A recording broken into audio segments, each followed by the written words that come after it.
Chapter 1367. It seemed to be responding to Xiao Jing's words. The big screen immediately exploded with comments. It wasn't clear who used the big move first. The silver light fell. The tank from the Japanese shouldered the damage and spun his body, heading straight for Bojiu. Bojiu lifted her spear, avoiding the stun. The sorcerer from the Japanese followed, wanting to summon a freezing skill. But his speed wasn't faster than Bojiu's. Just as he was about to raise his hand, Bojiu swept her long spear horizontally, lifting him up. Right at this moment, Hoshino dashed over. With a suction and retraction of his machete, he fixed Bojiu on the spot. With the sorcerer's attack, Bojiu's HP was reduced to half. Bojiu didn't panic. Instead, she held onto the mouse and dodged to the left, leaving some space. Yunhu, as a tank warrior, advanced. He had a stun skill, trapping the two Japanese players in the middle. Lin Feng followed up, his attacks landing on Hoshino's body. But at this moment, Hoshino moved in the opposite direction. He didn't chase after Bojiu. Instead, he turned and trapped Lin Feng on the spot. Lin Feng was a long-range attacker and was most afraid of being attacked by an assassin at close range. Before he could say, F***CK, Hoshino's machete was already on his body. Lin Feng moved his finger and used extreme flash to avoid the danger of being stuck to him. But even so, he was left with low HP. Without a long-range attacker, they wouldn't be able to win this team battle. Both the spectators and the players knew this. It seems like Supreme Alliance is going to fail this time. Zhao Sanpang listened to the explanation, his expression solemn. If Lin Feng didn't go back, he would be killed instantly. If he went back, Yunhu wouldn't be able to be saved. Even if Coco was around, his finances were the lowest and the damage wouldn't be enough. Just as he was hesitating, a voice entered his ears. He heard a voice say, "Go." Lin Feng didn't hesitate, retreating back to the tower. When the Japanese saw this, they focused all their damage on Yunhu. Just as his HP was about to drop, a white figure darted over. A white silhouette dashed in and set up an electric formation, slowing down the speed of the three Japanese. This allowed Yunhu to walk back successfully. Things weren't going to be that simple. This was what everyone was thinking. As expected, in the next second, Yu Cixin's figure appeared on the screen. He waved his mouse and darted towards Yunhu, who had low HP. The music started playing. When the audience regained their senses, Yunhu was already lying on the grass. However, it was not over yet. Yes, Yu Cixin didn't stop. He sprinted towards Lin Feng with no intention of stopping. Right at this moment, Qin Mo used his second skill to shift. The direction of his shift was just enough to block Yu Cixin's attack. Was this a prediction or a coincidence? People couldn't understand what was happening. But what he could understand was that Yu Cixin's lips curled up as though he had already expected his return. Lin Feng didn't attack again. Instead, his figure blurred as he struck the ruler. Fight a ruler? Now? That was obviously impossible. In the next second, people knew why he did that. At this moment, Yu Cixin seemed to have eyes at the back of his head. He knew Bojiu was about to throw her spear over. After pulling aggro and luring it out, it could deal earthquake-like damage. Of course, they had to bear this pain together. Regardless of whether it was Yu Cixin, Bojiu, or Qin Mo. Even though the damage was low, it was effective in interrupting their collaboration. Losing 200 to injuring 600. This was a fair deal no matter how one looked at it.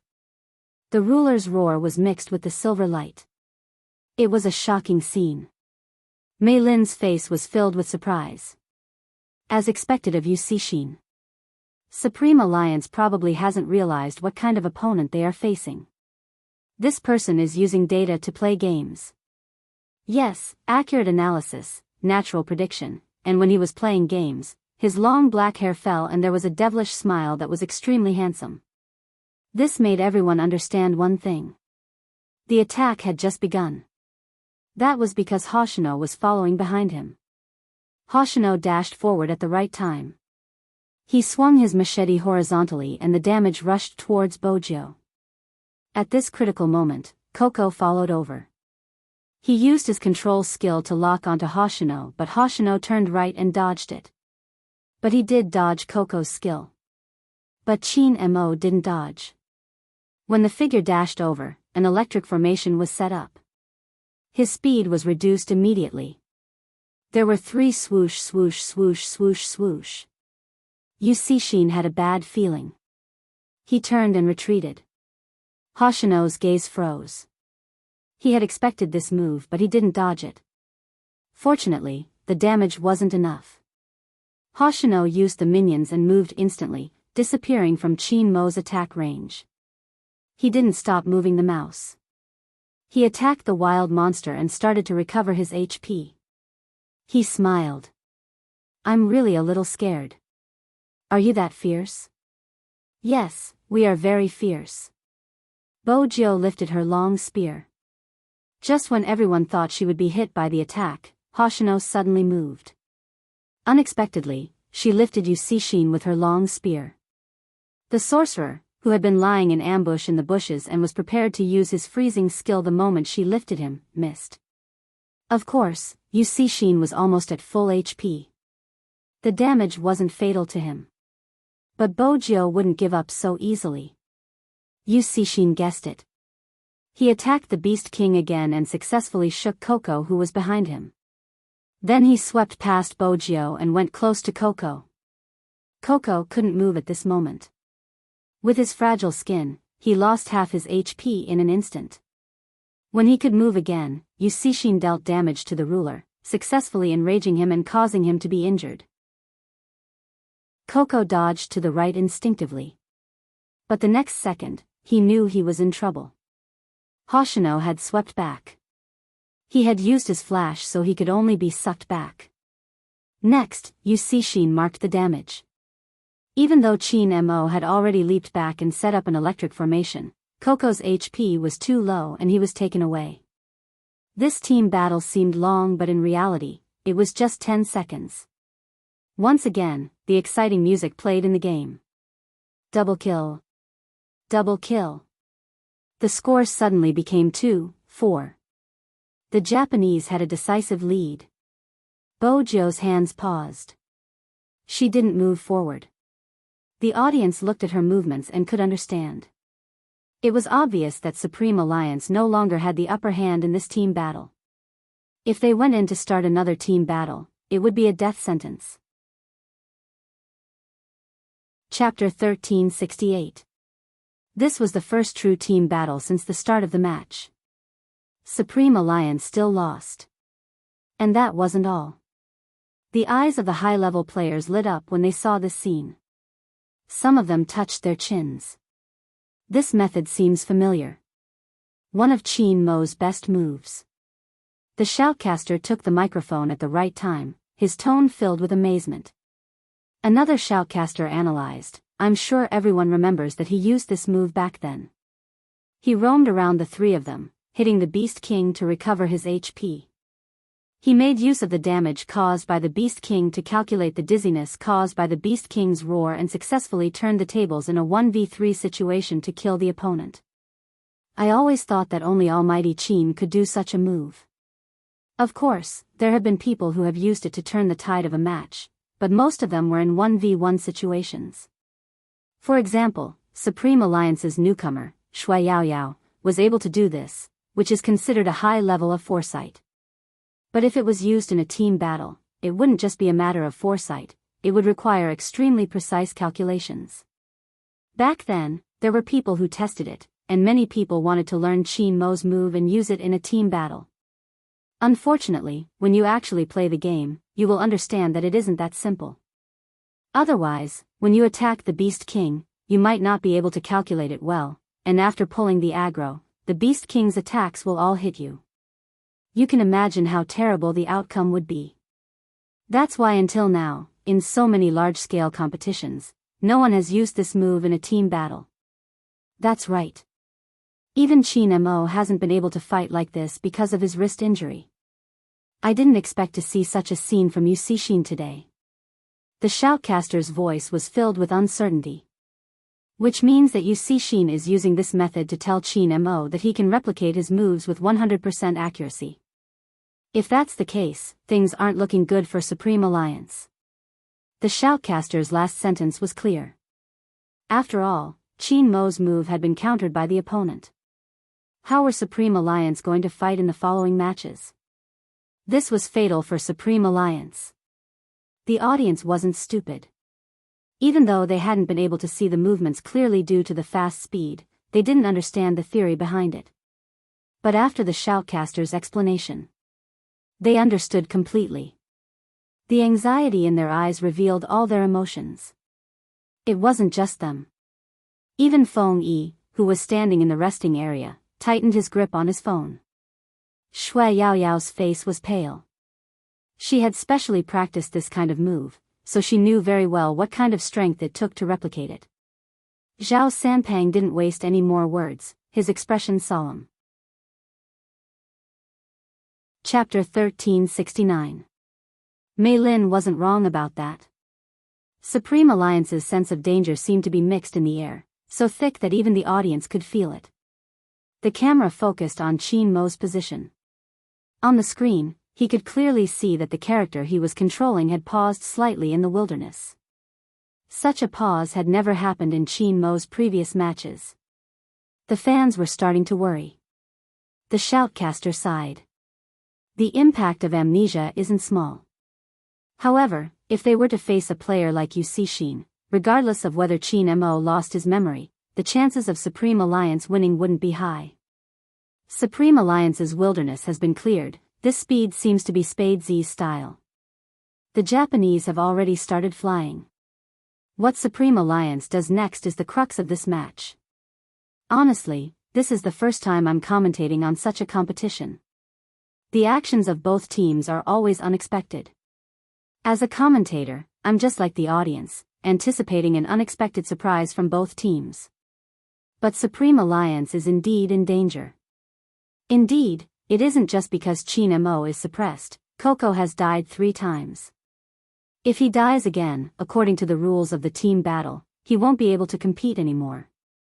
Coco doesn't look too good right now. Indeed.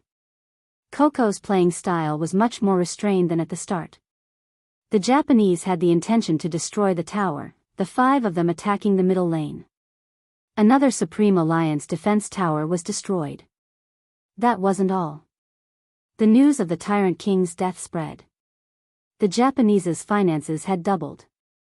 Hoshino held a machete in one hand, piercing through the wall. With the blue and red buff on him, his finances were the highest. This was undoubtedly one disaster after another for Supreme Alliance. It seems like the competition is ending. Mei Lin shook her head. At the start, I thought Supreme Alliance would have a different playstyle compared to the other teams. After all, there aren't many teams that can take points from the Japanese. Now, it seems like I was being too optimistic. Hoshino has completely risen and Supreme Alliance won't have a chance to make a comeback. But from this match, we can see that Supreme Alliance has 2 good players. For example, Supreme Alliance's double players are good and they are much stronger than their team players. Just as she spoke, another defense tower was destroyed. This time, it was the tower at the bottom lane. Anyone who has played Hero would know. Sometimes, once the situation got out of hand, it would be a complete collapse, and no one would be able to take care of it. It was dangerous to even leave the defense tower. Because if they were not careful, they would be instantly killed by the opponent. However, if they just stayed at the bottom of the tower, they would lose all opportunities, including turning the tables. Even if he was unwilling to admit it. Supreme Alliance was beaten to the point where they couldn't retaliate. This scene had also happened last year. However, Xiangnan's luck wasn't as good as Supreme Alliance. The moment they entered the Asian Cup, they met the Japanese. Because of that, they were completely defeated by the opponent. But that was the later stage of the competition. If Supreme Alliance couldn't even last until the later stage, did that mean that they were not qualified to participate in the Asian Cup? Just as this thought flashed through the audience's mind. Chapter 1370. Suddenly, someone stood up from the audience. His figure and aura were too outstanding. In an instant, he attracted a lot of attention. Almighty Xiao, is he here to watch the competition? There's no way Xiangnan wouldn't be here for such a competition. That's true, but judging from Almighty Xiao's expression, he must be thinking that Supreme Alliance has lost and is leaving. Honestly, there's no way to retaliate, it's such a pity. The discussion grew louder. But Xiao Jing didn't look at them, instead, his gaze was on Qin Mo. While Qin Mo was drinking his water, he suddenly asked, Qin Mo, is Supreme Alliance going to play the Asian Cup like this? This was the first time Xiao Jing said such a thing. Regardless of whether it was a competition or an interview, Captain Xiao had always been a man of few words. The moment he spoke, Watanabe, who was seated in the Japanese's resting area, turned towards him. The shoutcasters and committee members focused their attention as well. Under normal circumstances, as long as it didn't affect the competition, they wouldn't interfere. They just hadn't expected it. The director was smart, knowing this was a highlight, hence, he shifted the camera to Qin Mo's face. At this moment, the audience only had one thought. The almighty Qin was still in the mood to drink water. The competition was already so intense. Why was his drinking posture still so handsome? Even his slender fingers seemed to be emitting light. They really wanted to lick the screen. The director turned the camera over to see Qin Mo's reaction. Unexpectedly, Qin Mo arched a brow, placing the bottle of water down. His right hand gripped the mouse once more, his expression indifferent. MMH? What did he mean by MMH? Zhao Sanpang wanted to roar like the Beast King. In the past, he had always felt that Qin Mo was incomparably annoying.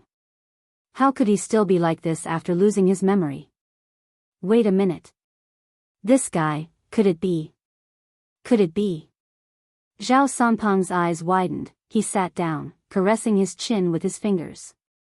Captain, I think Qin Mo is up to no good, do you think so too? Xiao Jing glanced at him, not beating around the bush, he simply said what he wanted to say. Qin Mo has recovered his memory.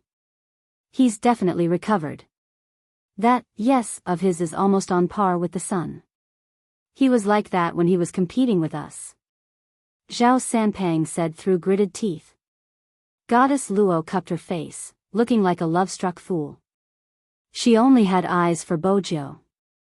I think my almighty is the one holding back his naughtiness. Zhao Sanpang simply didn't want to bother with the fact that girls always looked at people's faces. There is itself to look at the figure. Who could be more muscular than him? Humph. He really didn't know how to appreciate. No one knew Qin Mo better than the three of them. However, in the eyes of many, the outcome of this match had already been decided. Supreme Alliance was just struggling. It was only a matter of time before they lost this match. Chapter 1371. At this moment, the audience seemed to have lost their confidence, all of them looking listless. Those who usually like to play games were completely disheartened. Supreme Alliance's luck isn't good, they are always so close. Previously, Almighty Qin wasn't around, but now that he's here, he isn't of any use at all. In fact, it isn't easy to fight against a player like Yucixin. Even if Supreme Alliance loses, it's understandable. That's right, no one can avoid such a situation. Besides, they still have Hoshino, the godly jungle assassin. Now that Hoshino is here, it will be easier to kill Coco. Indeed, he can kill him in seconds, he can't even leave the tower. But it isn't like he didn't gain anything. Even if he lost, he would still be the runner-up of the Asian Cup. This result is actually not bad. It was as if they had already predicted the outcome of this discussion. But no matter how they looked at it, Supreme Alliance wouldn't win. Right at this moment. Suddenly, a crisp and childish voice came from somewhere. Why do you all think Supreme Alliance will lose? At the start, everyone was still looking for the voice. After all, they couldn't see the person and it sounded too young. When they saw the child wearing a cap sitting in front of them, they froze.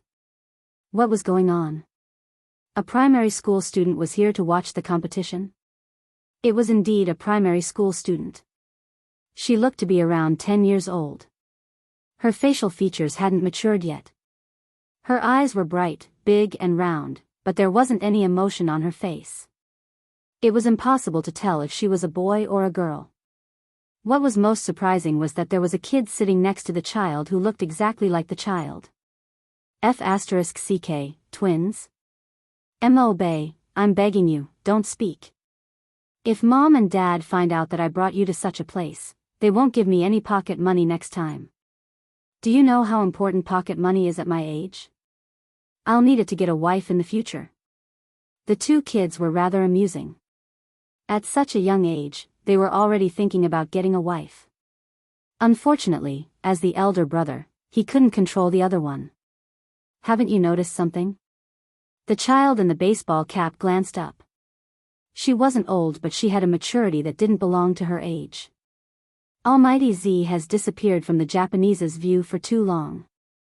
Do you know what this means to an ace assassin? Everyone's interest was piqued.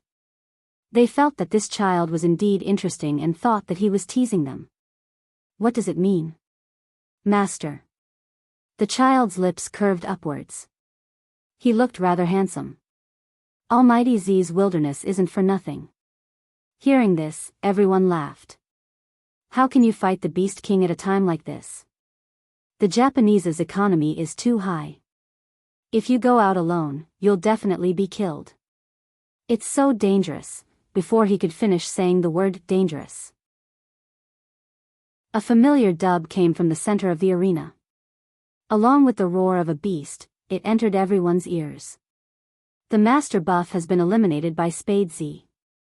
Everyone was taken aback. What followed was an uproar of excitement. Even Melinda didn't seem to expect this. She suddenly stopped broadcasting and looked at the big screen behind her. Spade Z killed him? It wasn't the Japanese who took it. Chapter 1372. Yes, how could this be? The players who were still discussing were all confused. They didn't know whether to look at the big screen or back at the child who made the prophecy.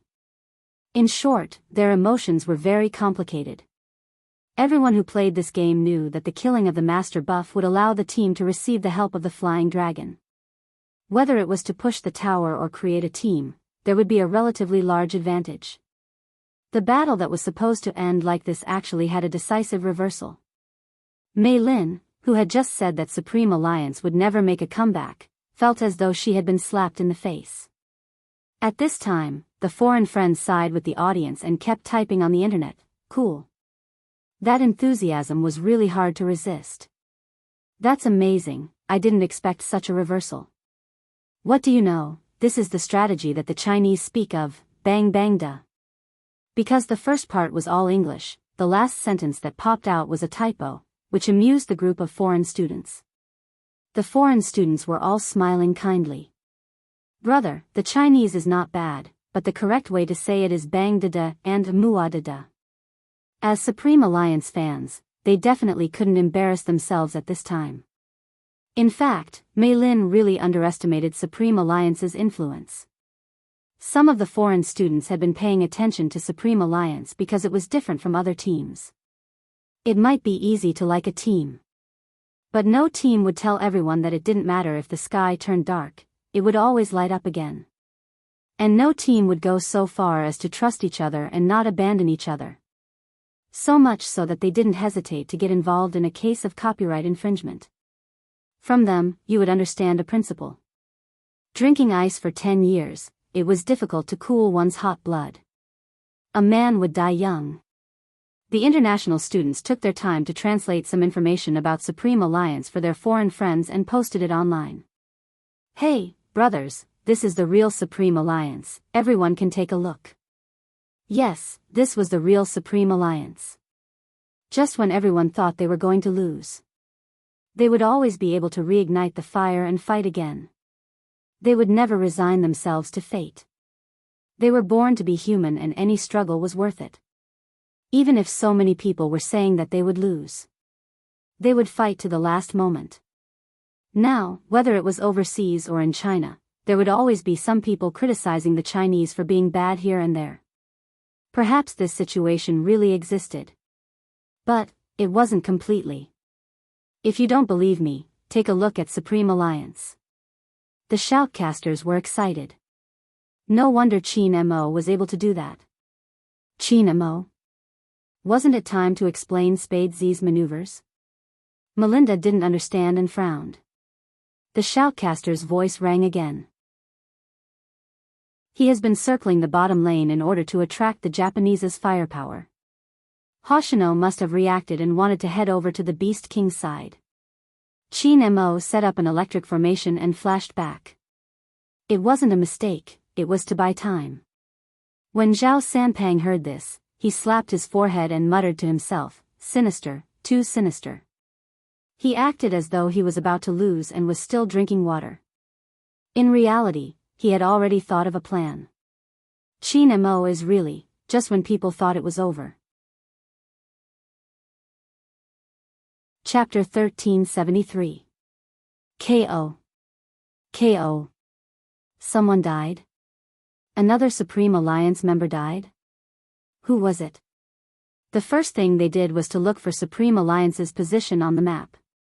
But they realized that everyone had returned to the defense tower. No one died. Wait a minute. The person who died wasn't someone from Supreme Alliance? The person who died was someone from the Japanese? That was even more unbelievable. How could it be? Mei Lin didn't even bother to take the microphone. No one knew what had happened.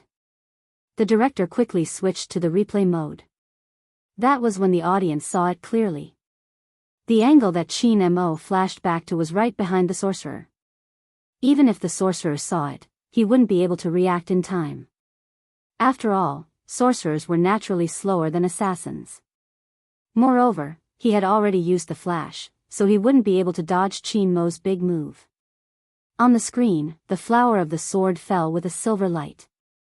After killing the person, it moved nimbly and returned to the defense tower. It only took an instant to complete this action. Therefore, even the audience at that point of view did not see such a scene. Because most of their attention was on Hoshino. Even the Japanese's gazes were focused on the same spot. It was as though the more they guarded against the other party, the more they couldn't predict what the other party would do. Yusishin had thought of it, but the distance was too far. When he arrived, Qin Mo had already entered the defense tower.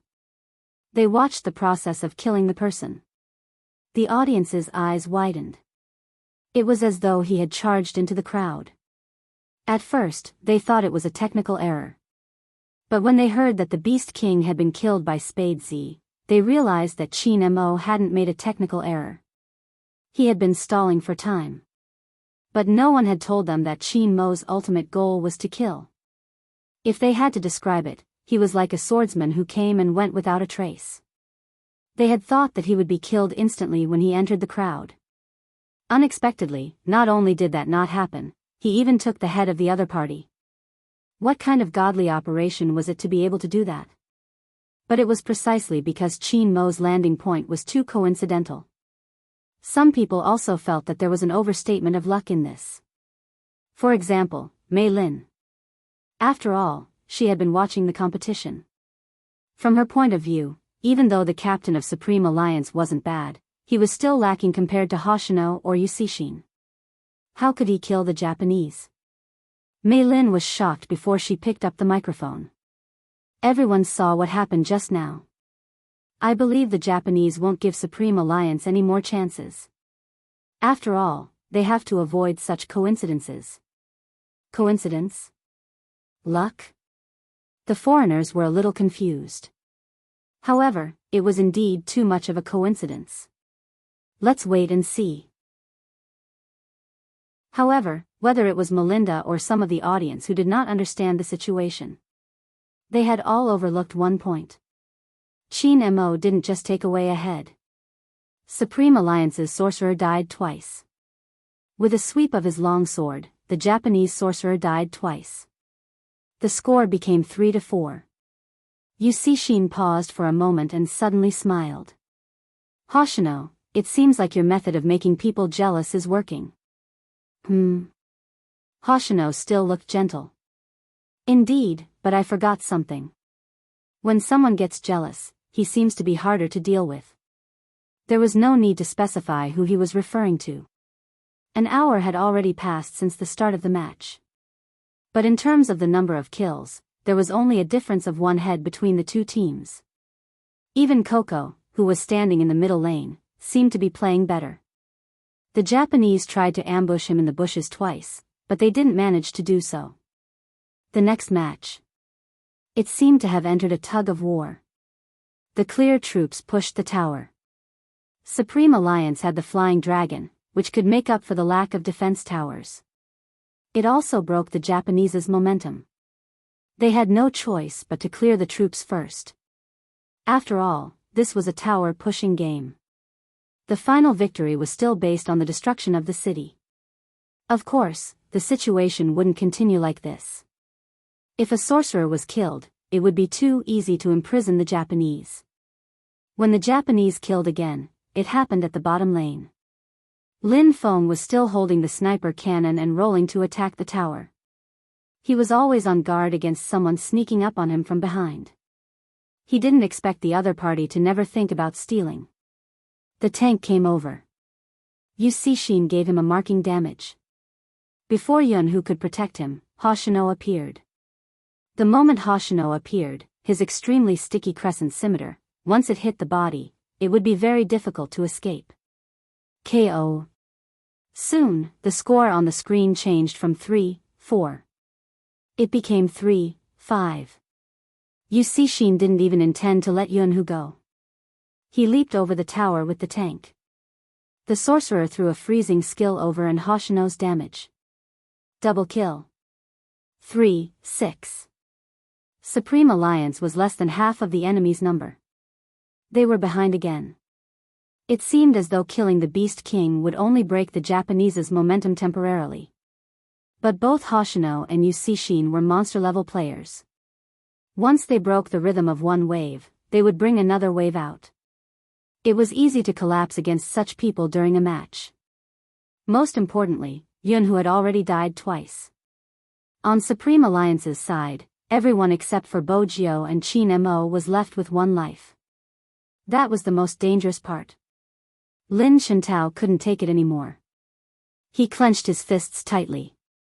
Every Supreme Alliance member had the same expression. The camera paused on them for less than a second. The shoutcaster suddenly said, "In reality, this isn't the best formation for Supreme Alliance. Everyone should understand now that Supreme Alliance is lacking a team controller. If Rao Rong had been in the middle lane, the outcome might have been different. Be it in terms of experience or judgment, he would have been able to play a crucial role. But if he wasn't used during the double, Supreme Alliance might have lost and there wouldn't have been a team battle. Hence, Supreme Alliance has no other choice. Given the current situation, they can only try their best to avoid a team battle. That's the only way." Supreme Alliance was once again in a deadlock. Mei Lin seemed to have expected this, her expression was clear. "This is just as I expected, as long as the Japanese are careful, they won't be able to switch to the back row." As for the previous incident, it was just a small accident that didn't affect the overall situation. Supreme Alliance should have understood now. But the moment she had that thought, there was another commotion from the audience. Mei Lin's first reaction was to check the score. The score hadn't changed. The Tyrant King was also staying put. What was going on?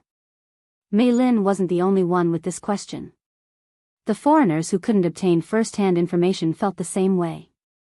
However, what was different was that they liked to see the Chinese team turn the impossible into possible.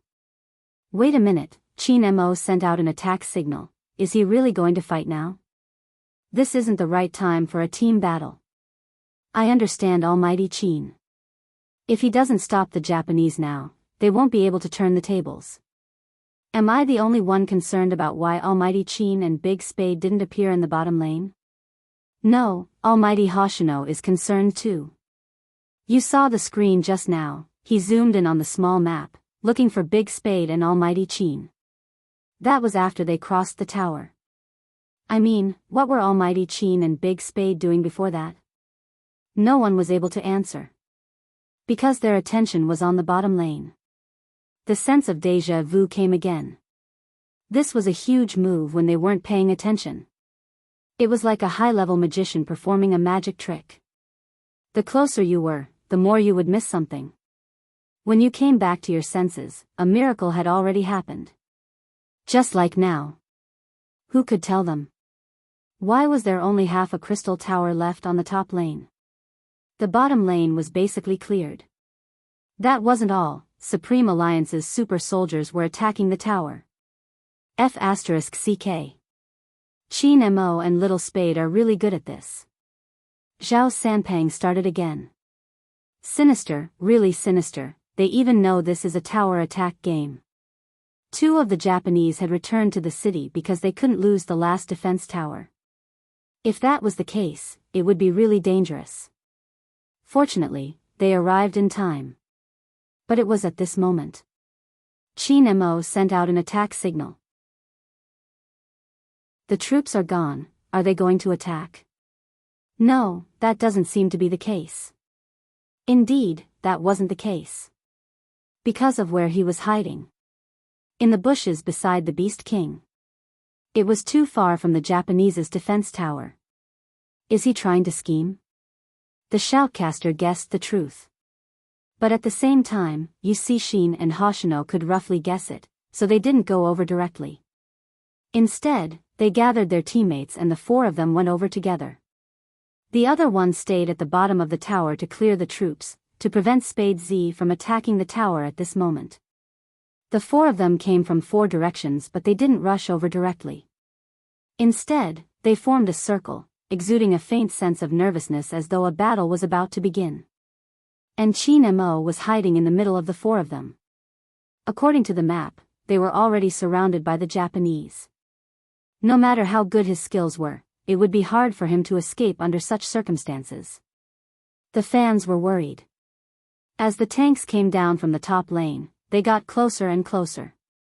The more they panicked, the more they panicked. They wanted Chin Mo to leave quickly. Unfortunately, even if they said that, their voices couldn't reach Chin Mo's ears. Chapter 1374. With that, she shook her head. But at this moment, no one cared about what she said. This was because the Japanese tank player had obviously moved his mouse a little, and the movement of his footsteps had also increased. He's coming. When everyone heard that, their hearts involuntarily tightened. On the screen, the Japanese's tank started attacking. He spun his body and jumped towards Chin Mo. The sorcerer from the Japanese used his freezing skill at the same time. It was to control Chin Mo so that he couldn't retaliate at all. But no one expected this. Just as the tank was about to spin over, Chin Mo moved and raised his sword. The damage didn't hit the Japanese's tank. What a pity. The shoutcaster was excited when he saw this. But Chin Mo's positioning is really beautiful. He wasn't trapped by the sorcerer from the Japanese, so he still has a chance of survival. It would be perfect if the attack just now had hit the tank. That way, he would have a higher chance of escaping. From a professional point of view, it was indeed as the shoutcaster had said. But, there was one thing. Chin Mo had never thought of escaping. Shin seemed to have realized this too. The retreat signal hadn't been pressed. The sword light flashed across the screen. The king of the jungle was infuriated. Supreme Alliance's tank and sorcerer were all knocked unconscious in midair by this roar. In that instant, the shoutcaster's eyes widened. He couldn't control his guesses anymore. Was Chin Mo's target from the start not the Japanese's tank but the king? The attack was just a matter of seconds. After hitting the king, it wouldn't just cause damage to the Japanese. Similarly, it would also cause damage to Chin Mo. As an assassin, he had to make use of this opportunity to jump in and kill him instantly. But just as Hoshino was about to move, suddenly, a long spear came over. It seemed to be able to bring out a sharp wind. It was Spade Z. Hoshino dodged instinctively. He dodged the attack. Although the spear did not cause any actual harm to him, it did not cause him any actual harm. But it was obvious that he had lost the best opportunity to attack Chin Mo. So this attack wasn't 1v4 but 2v4? But even so, they had no chance of winning, right? It was obvious that Hoshino wasn't easy to deal with. Bojo could stop him, but she couldn't stop Yusishin at the same time. As long as Yusishin jumped in, Chin Mo would definitely die. From the looks of it, Chin Mo seemed to be trapped in a corner. But just as Yusishin was about to move, a fan suddenly flew out from the bushes. That was Coco's skill. Slow damage. Why was Coco here? When did he come?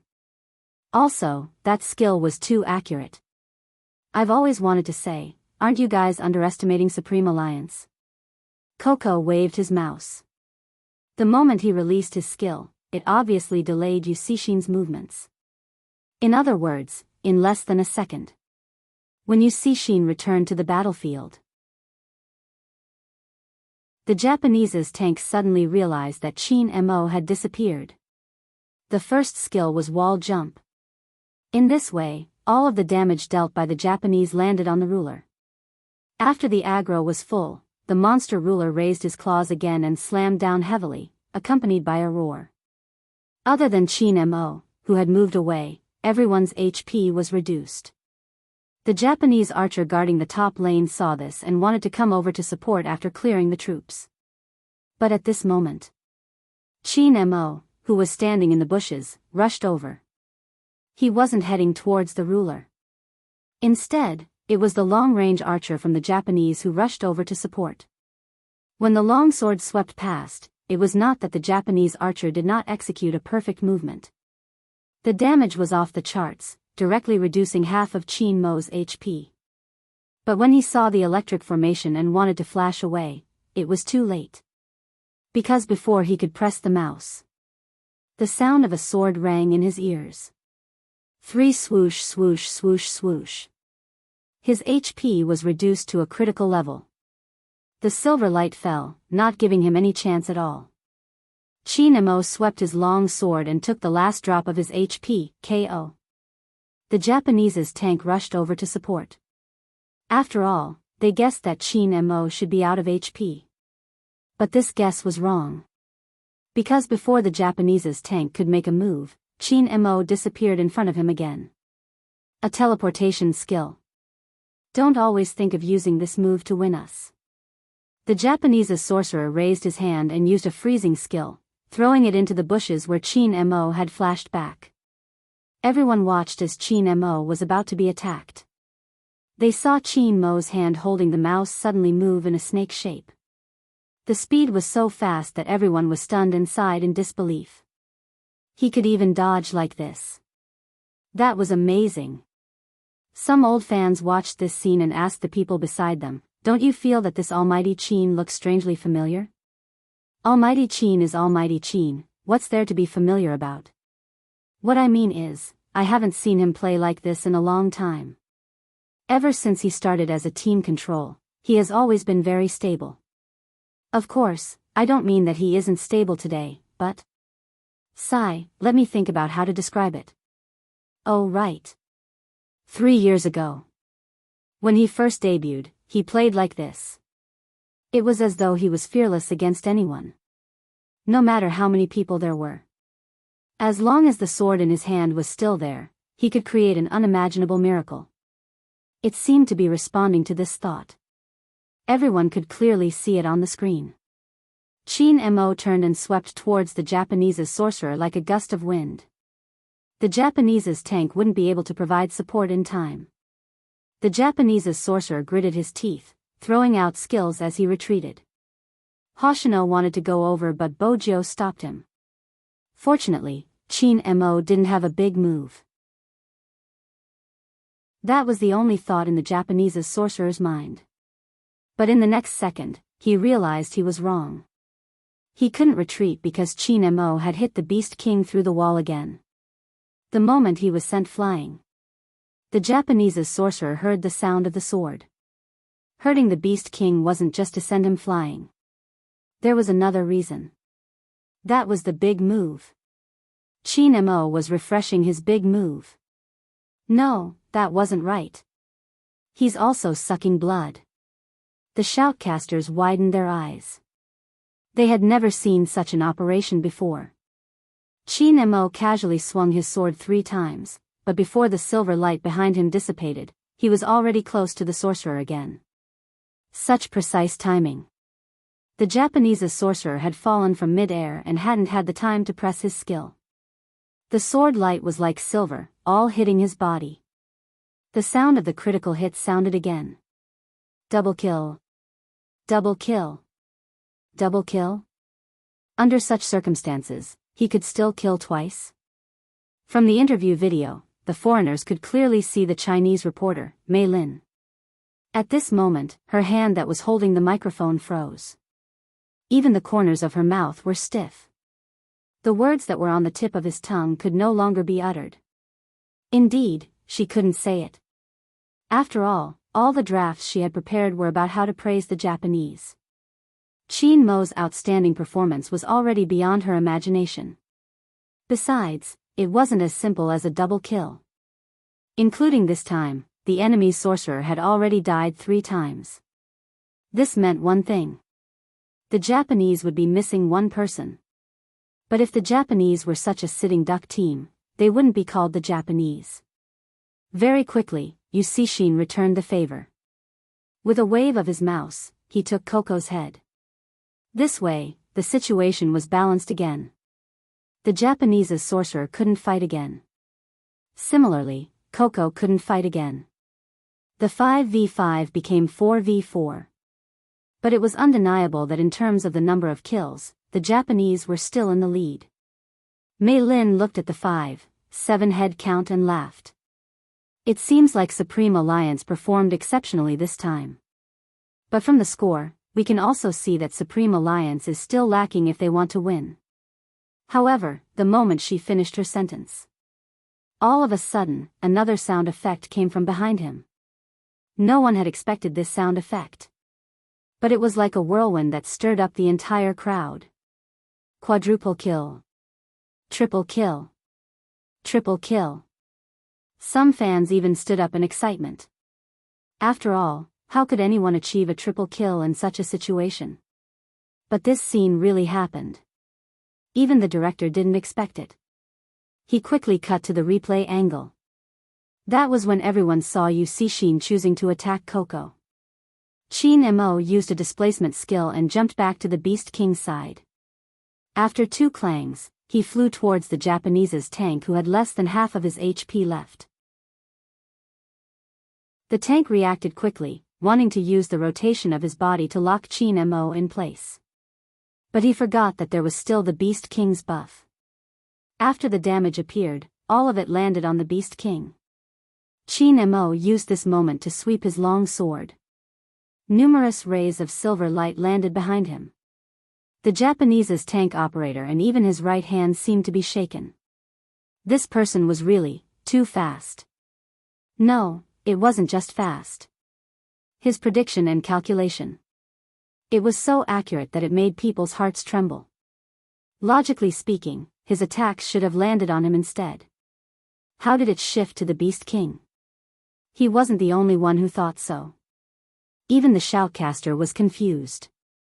This can be considered a bug in the game. It should be. There seems to be a godly analysis post that wrote about the bug in the game. But after the revision, these things rarely appear. Wait a minute. What? That analysis post seems to have been written by Qin Mo himself. Even the shoutcaster didn't know what expression to make. Zhao Sanpeng's mouth fell open. After a moment of hesitation, he turned to Xiao Jing who was sitting beside him. Captain, do you think Qin Mo would make use of a small bug in the game? Xiao Jing didn't say a word, he just reached out and pushed his spectacles up his face. He looked as though he had silently agreed. F*CK, F***ck, he is too shameless. Zhao Sanpeng's hair rose. As expected, Qin Mo doesn't have the most shameless, he can only be more shameless. No, it isn't over. Xiao Jing, who had been planning to remain silent, suddenly spoke up. Zhao Sanpeng was still confused. It isn't over? It was already like this and it wasn't over? What else did Qin Mo want? Just as Zhao Sanpeng was thinking about this, another sound effect appeared in his ears. It couldn't be Qin Mo killing again, right? Of course not. But other than killing. His sword could kill other things. The familiar dubbing and three-dimensional sound effects reverberated throughout the entire arena. A row of golden words appeared on a black background. It appeared on the big screen right in the middle. The Beast King has been killed by Qin Mo, whoosh. This time, it wasn't just a portion of the fans. Even Zhao Sanpeng stood up from his seat. F***ck. How did he do it? At this moment, Goddess Luo held the side of her face and suddenly laughed. You shouldn't be surprised, wasn't he like this in the past? At least he wasn't perverted enough to kill the Beast King. Zhao Sanpeng was especially concerned about this point. Xiao Jing spoke again, his voice calm. There's nothing to be surprised about. That was his first year playing this game and now, he has been playing for 3 years. In other words, Yu Cixin's previous moves were just his moves from 3 years ago. Qin Mo probably wants to tell everyone this. Is that why he's using such a method to return the favor? Zhao Sanpeng widened his eyes for a moment before saying, this is indeed in line with his petty character. F***ck, doesn't that mean he's even stronger now? Xiao Jing lowered his head and looked at his hand. It's a pity. Goddess Luo glanced sideways. There will always be a chance to fight with him at his peak. Yes, many people said that Qin Mo was at his peak 3 years ago. Some even said that he was old and shouldn't hold on to the title of most valuable player. But the reality was, 3 years of accumulation. Apart from the helplessly failed time after time. More importantly, the famous sword that had been hidden for 3 years. One day, when it shone again, it would definitely amaze the past. Mei Lin was expressionless now. Half of her face seemed to have been slapped red. What she said previously was really like a slap to her own face. The shoutcasters were a little confused. After killing 3 people, he was still able to get the Beast King's buff? How perverted was Qin Mo? That isn't something an ordinary person can do, right? Nonsense, you can try snatching the Beast King with a bunch of people. You might not even be able to do it, let alone using such a method. Brother One, we are still commentating. Ah, right. What I mean is, to be able to do this, one must first have accurate judgment. Of course, hand speed is also important. The most important thing is the calculation between the moves. Ah. Who knows how Qin Mo did it? Brother One. Ah, I misspoke again. Let me retranslate, Qin Mo's fighting style is making my eyes dizzy. I need to wake up. Don't wake up. Hoshino seems to have gotten rid of Spade Z. His target is Qin Mo. After fighting the Beast King, even with his lifesteal equipment, Qin Mo's HP was low. Now, Hoshino was here. Chapter 1375. Moreover, Yu Cixin was behind Qin Mo. He had used up all his skills. He probably wouldn't be able to escape. But right at this moment, a ray of silver light flashed. It was the rifle in Spade Z's hand. The weapons clashed and sparks fell. Since she didn't have time to attack, she used her back to block the knife for Qin Mo since she still had a lot of HP. At this moment, Lin Feng and Yun Hu rushed over after reviving. Hoshino's finger paused. He knew it wasn't a good time to attack. He glanced up at the opposite side. Then he and Yu Cixin retreated back to the tower. They were so fast that Supreme Alliance couldn't encircle them. But if Supreme Alliance retreated just like that, they wouldn't be called Supreme Alliance. They took advantage of the fact that the Japanese's tank and archer hadn't revived yet. Chin Mo and Bojio were like two streams of air, skimming towards the opponent's jungle. Especially Bojio, she leaped over in just 2 steps. She first picked up the red buff and then skimmed towards the troops on the top lane. What was strange was that she didn't kill the small beasts at the side of the bushes. This doesn't seem like Spade Z's vision. What's going on? Some people couldn't understand. The shoutcaster guessed, Spade Z must have left the small beasts for Chin Mo. Firstly, it would allow Almighty Chin to recover quickly. Secondly, it would make it easier for Chin Mo to use his big move. Have they never thought of returning to the city to recover? Once he said that, Melinda realized something. Spade Z and Chin Mo from Supreme Alliance had never returned to the city. At this moment, she didn't dare to make any further analysis. The foreigners were adorable. They had come with hope at the start, but now, they wanted to see Supreme Alliance's screen even more. At this moment, the audience realized something. Spade Z didn't kill the small beasts for more than one reason.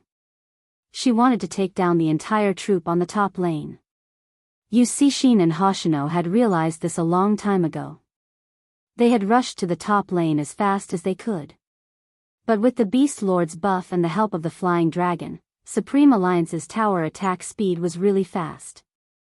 Even with Shin and Hoshino, the defense tower on the top lane of the Japanese was left with less than a third of its HP. At the same time, the middle, the bottom, and the other 2 paths were all taken down. Especially the middle lane, it was like a map. First, it was Yunhu and Lin Feng. Then, the 2 of them gathered together from the 2 jungles. They led the Flying Dragon to the last defense tower outside the city gates. However, there was one thing worth noting. The Japanese archers and tanks had been revived. Shin and Hoshino were there too. The Flying Dragons that Supreme Alliance brought along were all gone. Their speed was so fast that people could not help but admire the Japanese. Even at this stage, they could still pull the match back to a draw. No, that's not right. It wasn't just a draw. It was because they had an absolute advantage. Supreme Alliance had been focusing on the top lane and had forgotten what the bottom lane was like. It was only then that people realized that 2 batches of super soldiers had already arrived at the bottom lane. The red lines were hard to miss. When did this happen? The playback was played back. Only then did he get a clearer look. It was the cooperation of Hoshino and Shin. Very quickly, the news of Supreme Alliance's defense tower being destroyed appeared on the screen. A large number of super soldiers started to head towards the center of Supreme Alliance. F***CK, oh no. Zhao Sanpang was shocked, he even forgot that they were wearing earphones. He shouted, "Little Spade, what are you doing? Hurry up and return to the city, our home is going to be destroyed." Everyone who played this game knew that. In terms of the rules, it didn't matter how many died. The final outcome would be determined by the destruction of the city. Hence, this game tested the teamwork and battle strategy between teammates. Any carelessness and the tables would be turned. Mei Lin found another excuse. Supreme Alliance is too careless. Sometimes, Hoshino and Shin would purposely create an illusion to make the other teams lower their guard. It seems like the outcome of this match is set. Lin Feng is returning to the city. A voice came from the audience. But in the next second, his return to the city was interrupted because Hoshino had rushed over and his scimitar was right next to him. Lin Feng moved nimbly, avoiding his attack. At the same time, Yunhu darted over, using the stun skill to trap Hoshino on the spot. This is probably Supreme Alliance's first chance to kill Hoshino, the shoutcaster said. The shoutcaster added, but they can't make a move because once they do, there won't be enough time. Hoshino predicted this, which is why he rushed in. There are only 2 outcomes, either he dies in the team battle, delaying Supreme Alliance's time and Supreme Alliance's city will be destroyed, or he doesn't fight and his harassment will be effective. Supreme Alliance will have to send Qin Mo or Spade Z back. That will be their advantage because Supreme Alliance's city can't wait any longer. After he finished his sentence, there was indeed one less figure on the screen. It was Spade Z. She seemed to have pressed the button to return to the city the moment Hoshino rushed in. At this moment, she appeared in the middle of Supreme Alliance's city. The audience heaved a sigh of relief. That scared me to death. Any later and the crystal would have been destroyed. Thank goodness. Some patted themselves with lingering fear. But even so, Supreme Alliance was in a disadvantageous position.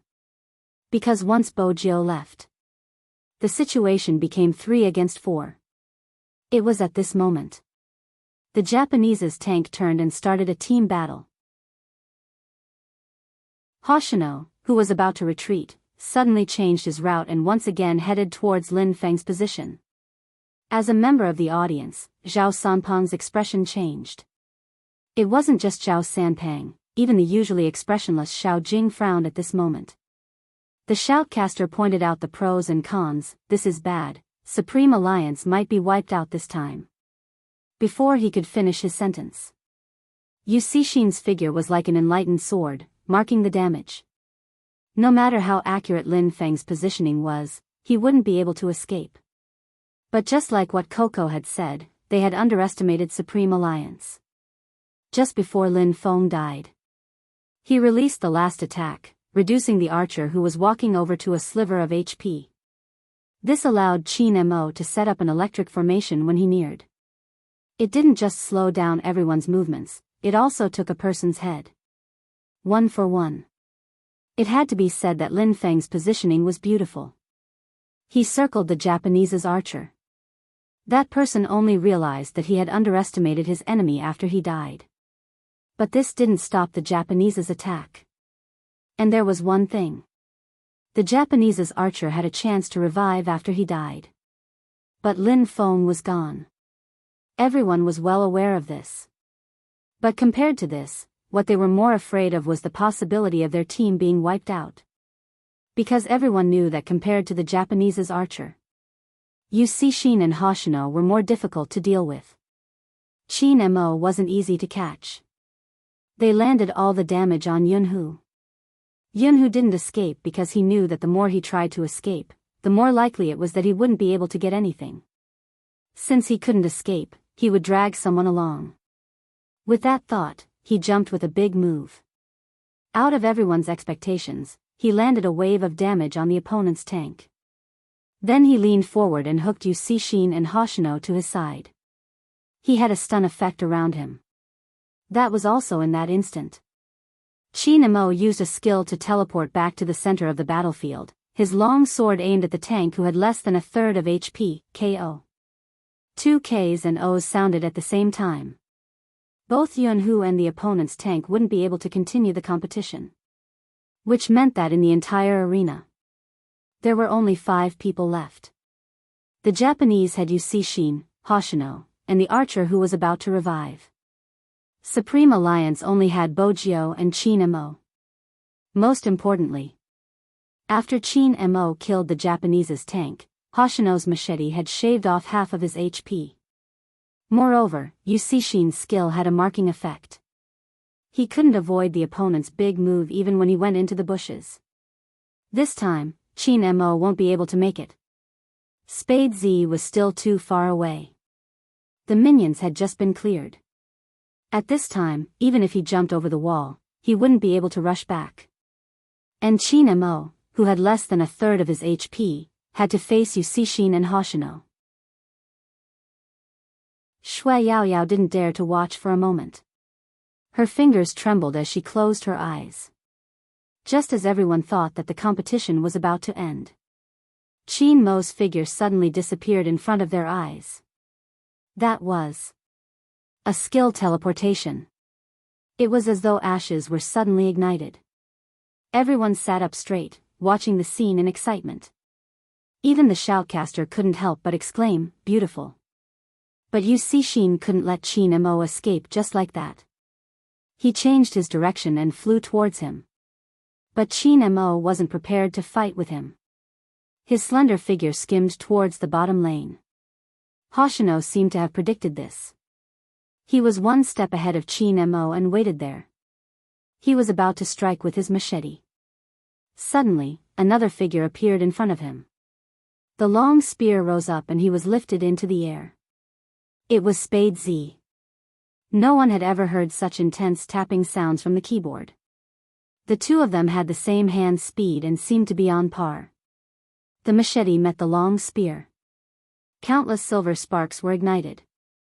At this moment, the archer on the Japanese's side revived and fired a long-range cannon towards them. This cannon had a stun effect. Not only could it cause the enemy's HP to drop, it could also make them dizzy for a few seconds. Even Bojio couldn't avoid this move. Yusishin took the opportunity to use his big move to mark Spade Z's HP. 2 with low HP against 2 with half HP and the opponent's archer. Supreme Alliance was probably going to be wiped out. After all, Spade Z wasn't like Qin Mo, who still had the skill to teleport. At this stage, the ending seemed to have been predicted. But no one noticed. Chapter 1376. Her hand speed was so fast that it was dazzling. No one could see what she did. They thought she was escaping. But the screen didn't show it. It seemed like it was too late to escape. Even when Qin Mo turned sideways and used the sword formation to slow Hoshino down. But at this moment, Yusishin activated his big move. A mark damage and the long knife went straight for Bojio. The figure in front of him lay down. The fans suddenly fell into silence. Even Shui Yaoyao's expression was blank. The current situation was already very clear. It was originally 3 against 2. If Bojio died, Qin Mo wouldn't be able to hold on. If Bojio died, Qin Mo wouldn't be able to hold on. Supreme Alliance was really going to lose. Even the shoutcaster felt regretful. He was about to take the microphone and make the final conclusion. Mei Lin said bluntly, "There's no need to continue fighting, even Qin Mo can't escape." At this moment, everyone felt the same. But in the next second, the fans, who had their shoulders slumped, seemed to have been injected with adrenaline. They straightened their backs and stared at the screen. The figure that was lying down stood up again. Revival armor. Almighty Z used a revival armor just now. As expected of my big spade, you're so handsome. Melinda was even more stunned. After all, a resurrection armor would require a change of equipment. When did Spade Z show off her skills? Mei Lin didn't have a thorough understanding of Supreme Alliance. Did she really think that Spade Z had been playing at the side ever since the competition started? She wasn't called the FC King of Zone C for nothing. Qin Mo seemed to have expected her revival. He didn't escape. Instead, he used a teleportation skill and flashed behind Yusishin. Wait a minute, Qin Mo's HP is low. What else is he trying to do? What else was he trying to do? Of course, he was going to fight. No one had expected such a move. Even Yusishin paused for a moment before turning around. But the moment he turned, Qin Mo used another teleportation skill. Qin Mo teleported again. After he disappeared from Yusishin's sight, he stood tall and straight. He held his long sword and stood in the bushes. Even his sleeves were fluttering from the wind from the sword. When people saw this scene, he really couldn't stand any longer. Because this scene was too familiar. They were so familiar with each other that even now, when they saw that action, their eyes would turn red from excitement. Even Hoshino realized something and was about to hit the person in the bushes. He moved agilely and waved his long sword. As the sword formation fell, 3 silver blades fell, and even his whole body was covered in silver splendor. KO. Yusishin collapsed. Even Hoshino lost more than half of his HP. 3,000 knife cuts, blood reverse kill. This was Qin Mo. Hoshino didn't give him a chance to escape. The scimitar was about to cut off his last drop of blood. Right at this moment, Spade Z raised her spear. This time, it wasn't to help Chin Mo block the attack. Instead, it was a big move. Everyone could clearly see the youngster sitting in front of the computer, waving the mouse with her right hand, thrusting her spear horizontally. Just as the enemy's archer was about to stun her, she quickly retreated. Just when everyone thought it was over, the youngster jumped over the wall and closed in on Hoshino from another direction. The young man leaped over the wall and closed in on Hoshino from another direction. Before the screen of silver light could disperse, the spear in her hand had already struck Hoshino's body. Even the white dragon's roar was left on the ground. The scene was so cool that no one could look straight at it. Hoshino's finger paused and then he smiled lightly. He had already predicted the outcome. I underestimated you, Z. But, I can't leave by myself. With that, he turned around and used his scimitar to lock Chin Mo in place. If it was him, he might not be able to bring Chin Mo away. But the Japanese still had long-range attacks. The stun cannon shot over again. There was a loud bang. KO. Two sound effects played at the same time. Chin Mo raised his eyebrows. The dead Hoshino took off his earphones with a smile. Chin Mo didn't take it off, his side profile was still handsome. His slender fingers tapped on his earphones, and he said faintly to the remaining figure of Supreme Alliance, "Take revenge for your boyfriend." Everyone, we really didn't expect Almighty Chin to have such a reaction after his death. Zhao Sanpeng's mouth twitched. F***CK, how can they be so lovey-dovey at such a time? I'm impressed by this shameless Chin Mo. This is an international broadcast, is he trying to let the whole world know that he and Little Spade are a couple? Hoshino paused, as though he hadn't expected Chin Mo to say that. The fans at the scene exploded, holding on to their faces with their hands. Big Spade. Quick. Take revenge for your boyfriend. The shoutcasters coughed lightly. They really didn't know what to say. But the competition wasn't over yet. Whether it was Yu Cixin or Hoshino, they could still be revived. It was just 20 seconds, there shouldn't be any more problems. But the excitement of this team battle had attracted attention from both domestic and international audiences. Because there had never been anyone like Supreme Alliance, who was able to turn the tables in such a critical situation. This was enough to prove the strength of Supreme Alliance. But how was this enough? Spade Z, who had always been known for her speed, would definitely take this chance to counterattack. The shoutcasters, who originally thought that the competition was over, watched as Spade Z used a blue buff to drain 1/3 of her HP.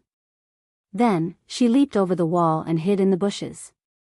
It was as if he was clearly telling everyone a truth. I'm going to take revenge for my boyfriend. MMH, ambush and kill. The archer from the Japanese also realized that she was coming to kill him. Without any hesitation, he didn't even dare to stop, activating his sprinting skill to avoid the next attack. But the strange thing was, no one came close. Was Spade Z still waiting for an opportunity? Or was she waiting for a big move? There were all sorts of guesses, and they could almost imagine a big show. But what no one expected was that, once again, Spade Z didn't appear beside the Japanese's archer. She was on the top lane. There were 2 waves of troops on the top lane. With the shift of the camera, the audience realized that during the battle, the last defense tower of the Japanese's top lane was gone. Now, Spade Z was leading the 2 waves of troops directly towards the city center. The Japanese archer was confused, quickly pressing the button to return to the city. If there was a hidden message, it must be. Chapter 1377. If the previous competition had been a competition of skills and judgment, then now it was a competition of time. Now it was a competition of time. The usually calm Japanese club manager couldn't help but stand up at this moment. Needless to say, all the fans who were watching this competition. Hurry, hurry, hurry. That was the only thought in everyone's mind. The Japanese archer's return to the city sign was still turning. He couldn't wait to appear in front of the Crystal City. He's here. The shoutcaster got excited when he saw the archer arrive in time. Right at this moment, Spade Z brought the troops to the center of the city. But it was obvious that it would be difficult for her to push down the city. It was simple. It would be difficult for her to attack the city with less than half her HP. After all, she wasn't a tank or an archer. She wouldn't be able to withstand such heavy damage, and she wouldn't be able to carry out long-range attacks. Moreover, Sheen would revive in 12 seconds. Hence, it was best for Spade Z to retreat and wait for Chin Mo to revive before fighting again. This was a thought that anyone would have. But that didn't include Bojo. Just as the Japanese were prepared for her to retreat, Bojo appeared. Everyone saw with their own eyes that she had taken advantage of the line of minions to sneak in, and with a flick of her spear, all the damage landed on the archer. Just for a moment. The archer was reduced to half his HP. How can she have such a strong destructive power? This was something that everyone was confused about. Logically speaking, Spade Z had already changed her equipment to a revival armor. The damage should have been reduced. Wait a minute, her equipment seems different from before. Indeed, it was different. But the main point was that no one knew when she had changed her equipment. Everyone's gaze landed on the youngster. Her silver hair moved slightly as she moved the mouse. But that was why her nose bridge was high. Even her side profile had an indescribable sharpness and handsomeness. Inexplicably, it gave people a sense of confidence. If it was her, she might be able to do it. F***CK, look at her finances. From the start of the team battle, everyone had overlooked something. That was the comparison between their finances. Now, they realized. Spade Z's finances were 2,000 more than the Japanese archers. She changed her equipment at the last minute and suppressed her finances. No wonder she could reduce the archer's HP by half in one move. And it was not over yet. Everyone watched as she moved sideways. Perhaps it was because her speed was too fast, even her body seemed to be able to stir up the wind. However, the Japanese archers were not to be trifled with. His opponent's HP was already low after hitting him just now. As long as he used his ultimate move, Spade Z was going to die. However, at that moment, everyone saw the young man move his mouse and draw a Z shape. His spear went up and went straight for the shooter's back. The cannonball was fired. But the target had disappeared. Not only that. More importantly, Spade Z's goal had never been to kill him. Because the spear was raised, she took advantage of the fact that there were only 2 tank soldiers left and directly attacked the crystal. Gotcha. Crystal's HP, which had been low to begin with, was now only left with less than half of its HP. At this moment, the Japanese archer realized that he had been tricked again. Spade Z had intentionally diverted his attention so that he wouldn't be able to clear his troops.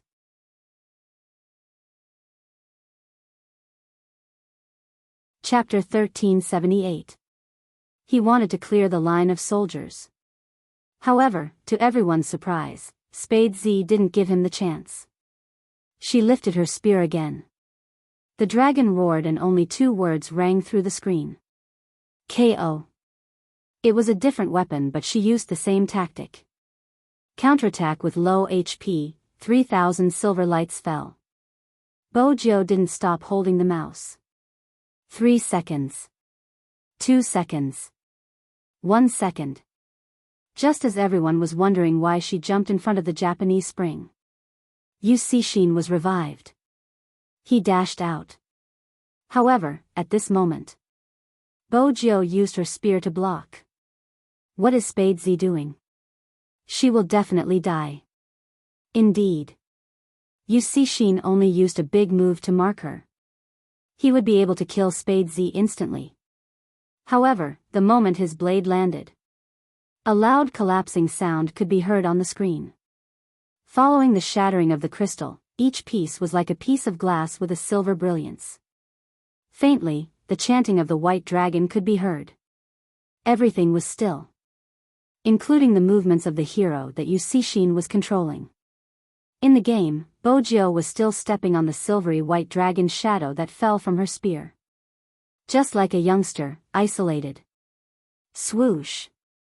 Countless 3D stereoscopic sound effects surrounded the surroundings. 2 words appeared at the same time. Victory.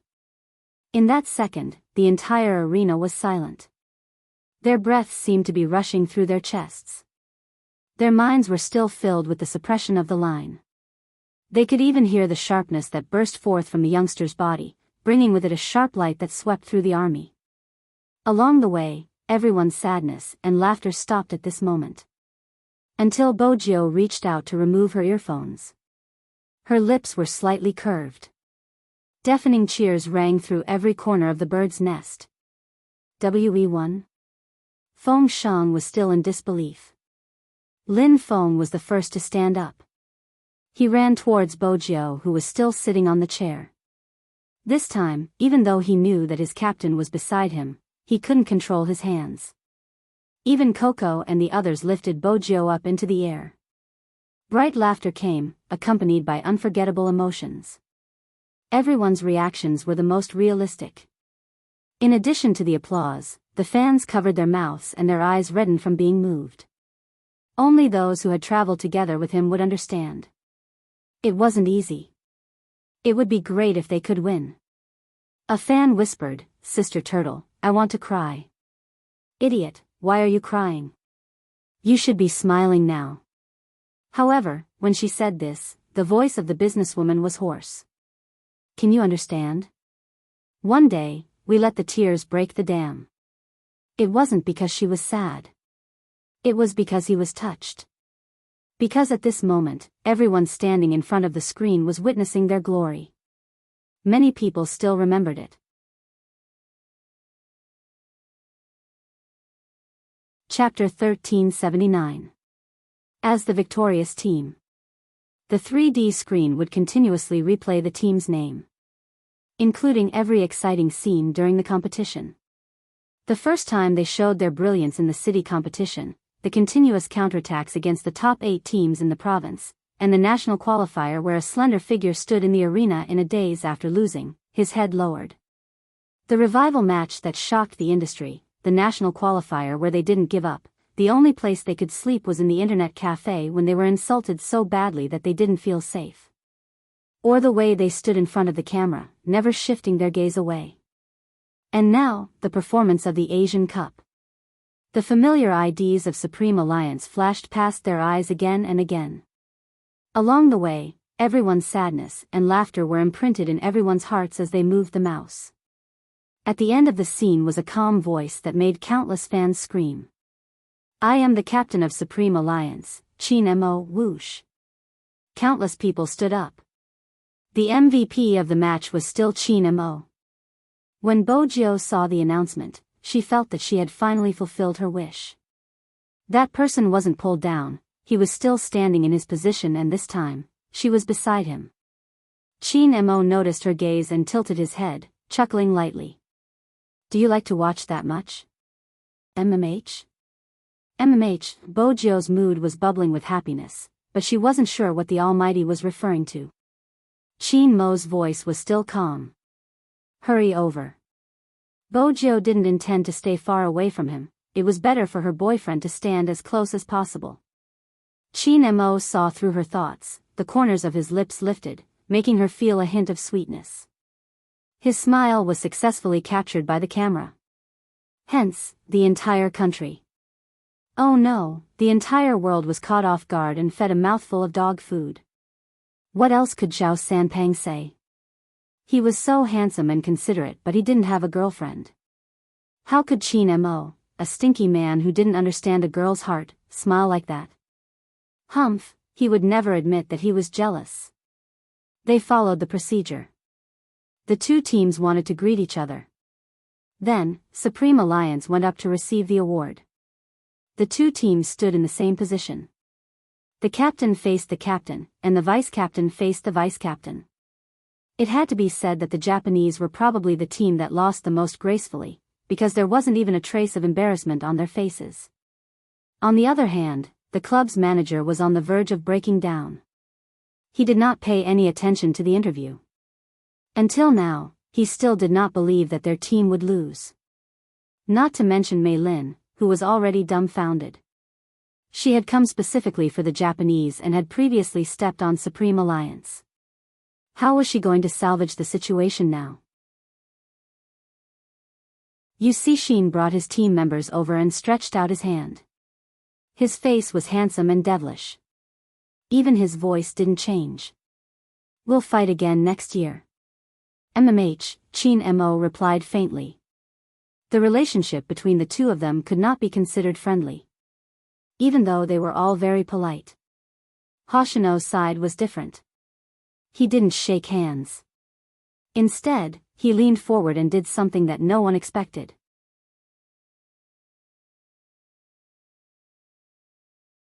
Chapter 1380. Bojo lifted the corners of her lips. "Hoshino, thank you."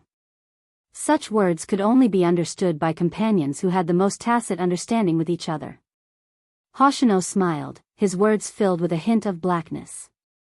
"I really want to know Chin Mo's expression now." Lin Feng wanted to shout at the side. "You aren't the only one who wants to know, I want to know too. But I don't dare to look." What a hero. "Since you dare to hug little Spade, Almighty Hoshino, I, Lin Feng, respect you for being a man." Thinking of this, Lin Feng stealthily shifted his gaze. As expected. The smile on the captain's face was cold. His face didn't turn black, but anyone who saw his devilish smile would feel a chill down their spine. Lin Feng was afraid that his captain wouldn't be able to control himself and would kick him. After all, regardless of whether it was in the game or in real life, their captain's fighting ability was something no one dared to challenge. The entire Supreme Alliance seemed to be able to imagine the scene of a huge vinegar jar falling to the ground. Surprisingly, Chin Mo didn't stop them. After the two of them hugged, he reached out to hold her wrist. When he brushed past her, he threw a sentence at Hoshino. "You won't have another chance." Regardless of what it was. Hoshino thought about Chin Mo's reaction. The only sentence he didn't think about was this. It was a little heart-wrenching. But it was probably because he didn't want to be that person right from the start. That was why he felt that it was fine. Chin Mo didn't care about other people's opinions. But he respected her completely. That was Z, the young lord of the hacker world who had saved him from the whirlpool. How did she make it here? He knew it better than anyone else. This was probably the only thing he wanted. Hoshino turned, his gaze landing on Chin Mo's back view. The moment the thought came into his mind, he heard a voice. "Are you still watching? Aren't you leaving?" It was Shin. He was smiling, but there wasn't any warmth in his eyes. He wasn't in a good mood. Why was he hugging someone who had one? Shin pursed his lips, walking in the opposite direction. The audience couldn't see the invisible surge. The only thing that could be seen was the hug that he did not expect. The crowd exploded. He hugged. My almighty Hoshino is so strong. He is not afraid at all. I'll bet 100 yuan that almighty Chin will definitely get it back from Big Spade at this hour. I'll add 100. I've been a fan of almighty Chin for so long, I know him better than anyone else. Do you still remember the photo of Lin Feng trying to win Big Spade's heart? I used to be naive and didn't understand the subtleties, but now I'm completely jealous. Almighty Chin will definitely say, "Come, let's have a good talk." Just thinking about it makes me want to have a nosebleed. How cute. I didn't expect there to be so many hidden sweets to eat.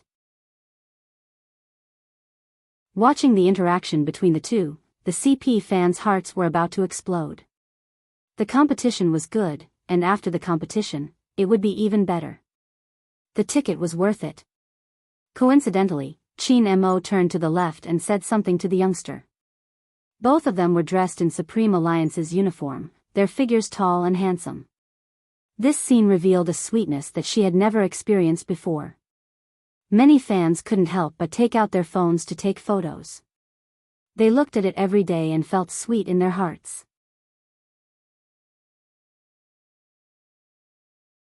Chapter 1381. Qin Mo asked, "How do you intend to explain your cheating incident tonight?" Bo Jiu choked. "Brother Mo, isn't your definition of cheating a little too hasty?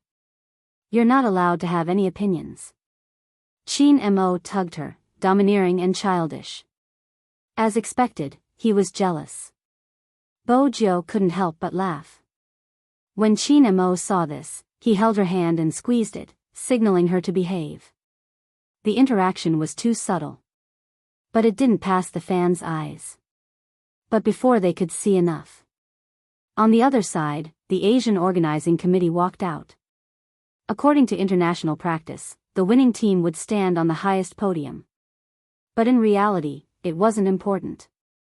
The most important thing was that at this moment, the flag of China was flying in the sky. It was the color of blazing flames. The 11 of them lined up in a row. At this moment, they looked more like youngsters who had grown up on this land, singing the same song. Every man had a long-cherished wish in his heart.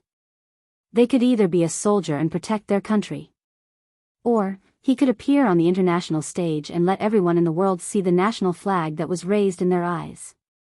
Because this was the only way to win more respect. This was their original intention. It hadn't changed over the years. Regardless of what they had encountered. The magical thing was, when you see the flag rising, your insides will become hot and soft. Regardless of what they had encountered, they would only feel glory at this moment. Even if this profession wasn't understood, it wasn't important anymore. It was just as the introduction said. They had once fallen into a bottomless abyss. Now, they were determined to make a comeback and establish themselves as kings. The 11 of them appeared on 32 mainstream media outlets, 64 live streaming platforms and even foreign magazines. Of course, Bo Jiu and Qin Mo took up the most space. But no one knew. At this moment, the bunch of people who had just received their awards didn't have time to browse through Weibo, magazines, or media outlets. They had wanted to celebrate. They reached Yin Wuyao's internet cafe. They didn't know when this group of people started to like to gather on the second floor. It was probably because the sound of the keyboard felt real. It's an occupational hazard that makes me speechless. Lin Feng's self-evaluation was accurate. But it didn't affect them at all. Feng Yi knew that they needed a breather. Other than the interview on the national channel, he avoided everything else. He ordered a lot of food and drinks and brought his assistant upstairs. But when he really went up to the second floor, he found that no one in the group was awake. He didn't drink.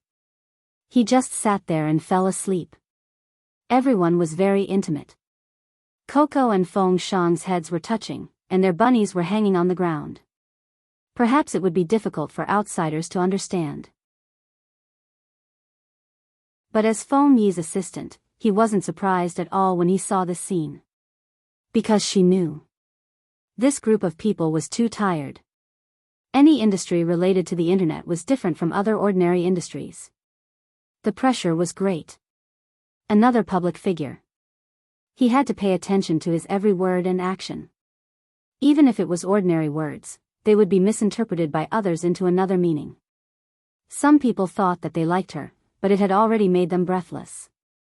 Insomnia is the norm. Many times. Feng Yi was even more afraid that someone among them would have psychological problems.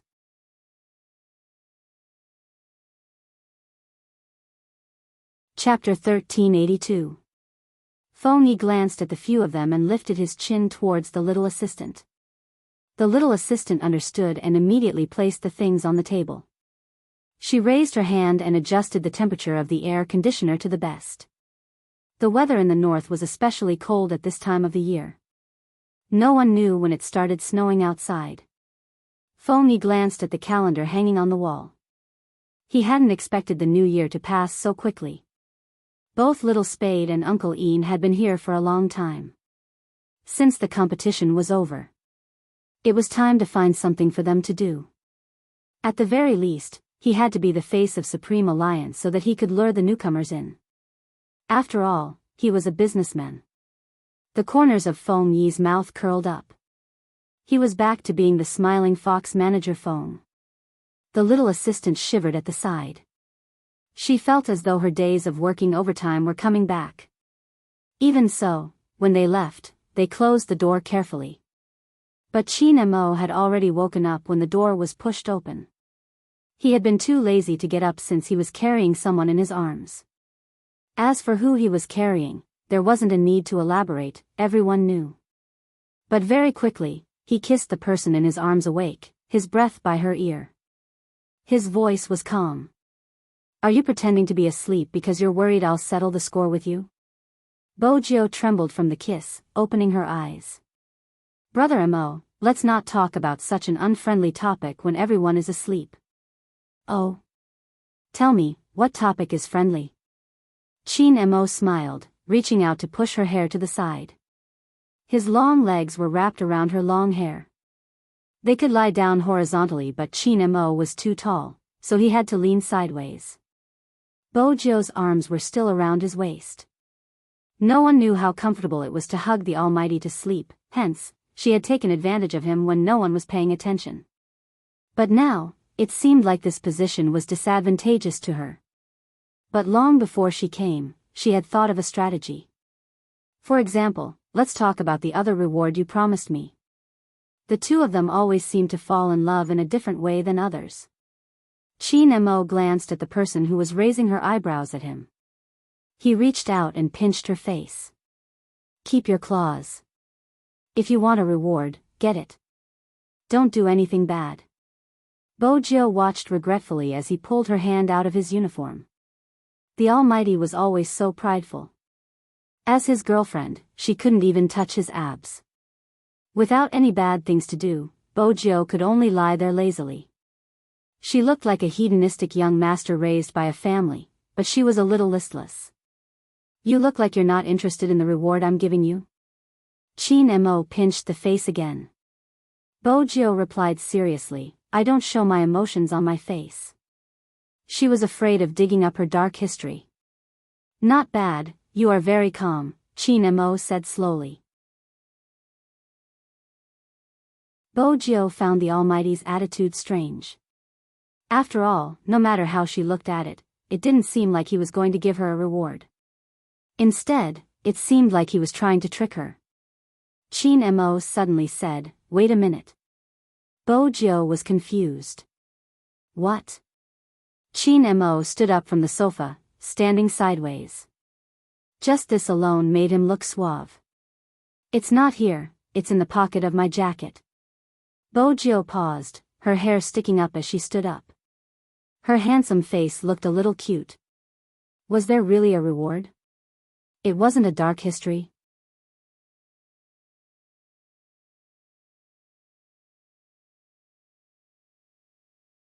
Bojiu felt that she had been too immature back then.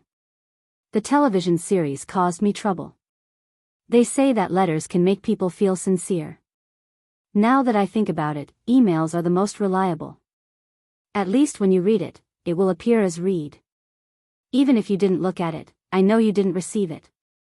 MMH, you aren't that stupid." Qin Mo couldn't hold back his smile as he listened to her soft complaints. Bojiu paused. Wait a minute, this wasn't the right topic. She was the one who mocked the Almighty.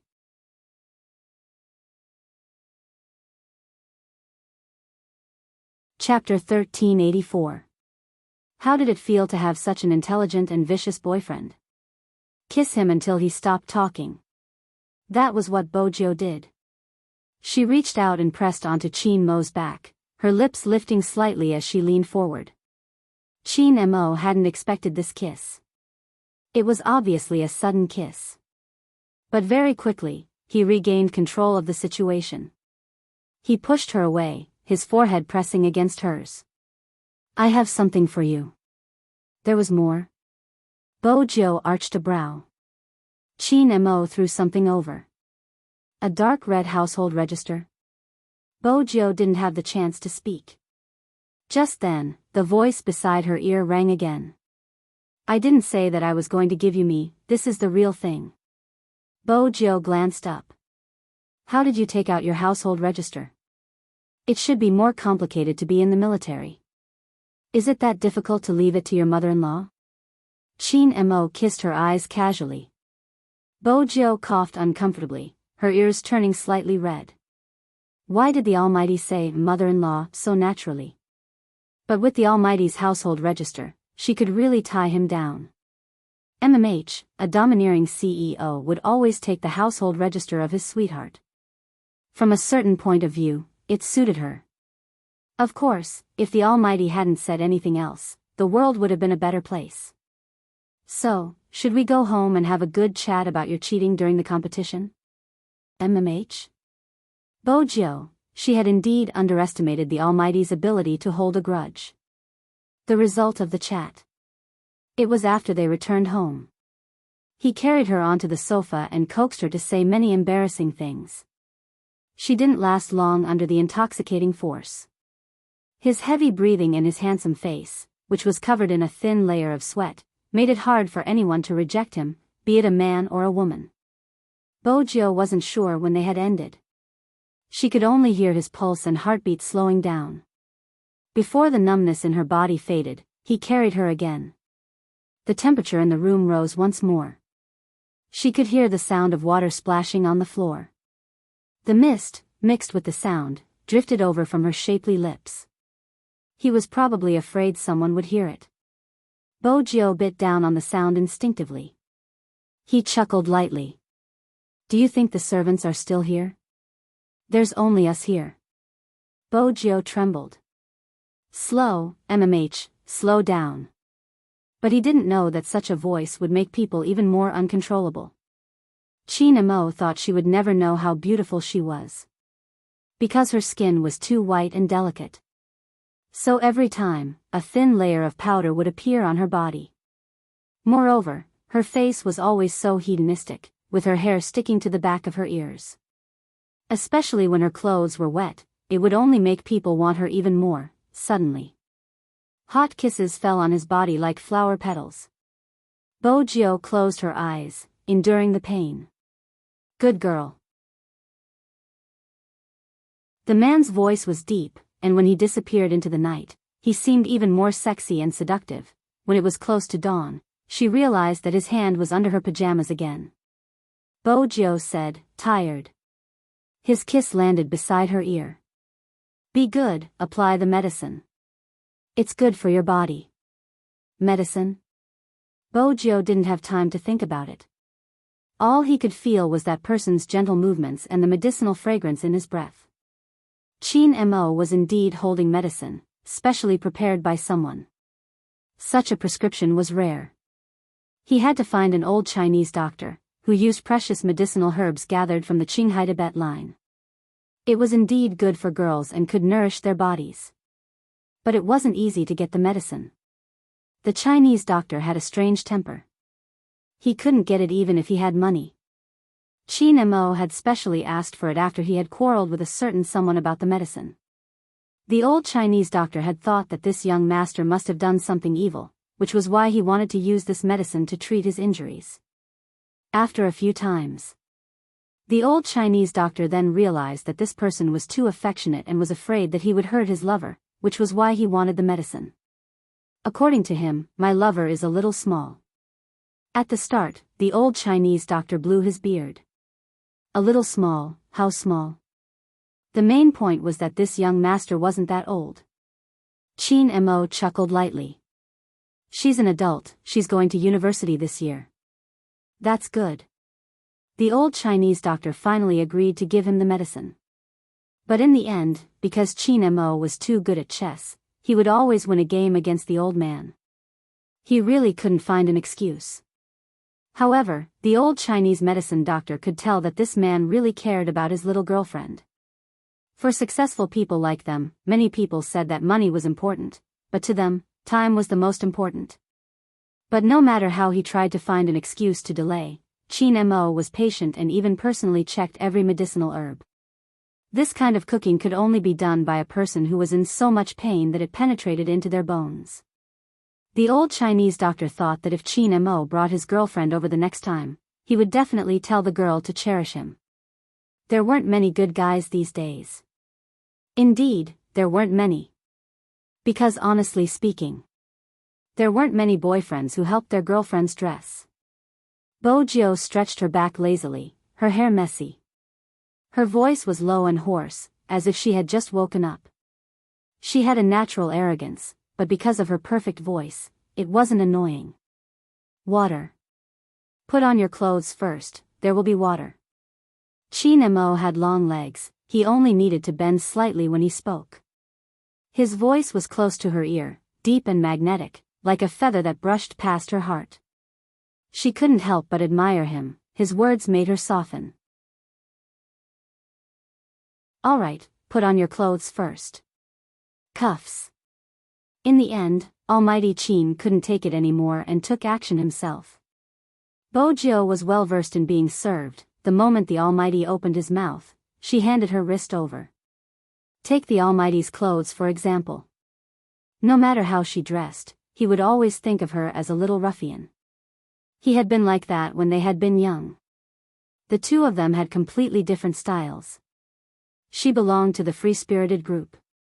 He was so spotless, it made one suspect that he didn't have any childhood fun. But the Almighty didn't let down the name of a beast in human clothing. Bojo glanced at the man in the white shirt, looking elegant and aloof. Even his slender fingers were so beautiful they seemed to glow. Who would have expected someone with such an aura to be more ferocious in bed?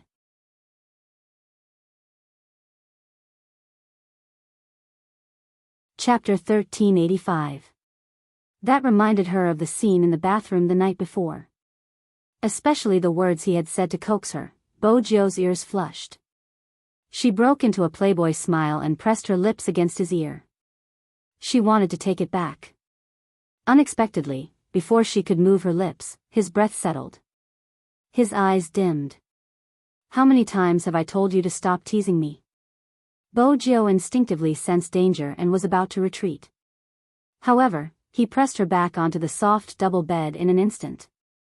Even the clothes that he had just put on were ripped apart by him. She heard the sound of buttons falling to the floor. What followed was his aura gradually becoming heavier. But in the end, he didn't do anything to her. Bojo couldn't take it anymore. He buried his face into her neck, his voice so sexy it sent shivers down her spine. Are you trying to kill me, MMH? Bojo didn't move anymore.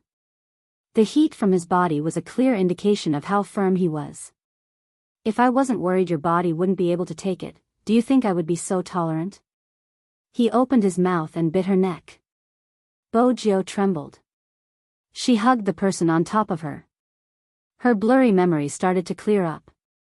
The Almighty had indeed applied medicine on her and it was in that place. Bojo blushed. She was completely obedient. She decided to take advantage of him like this. But this was the downside of being familiar with each other. In the past, it had been easy for her to tease the Almighty. Now, he wouldn't let her kiss him even if she teased him a little. If she teased him more harshly, he would hug her directly.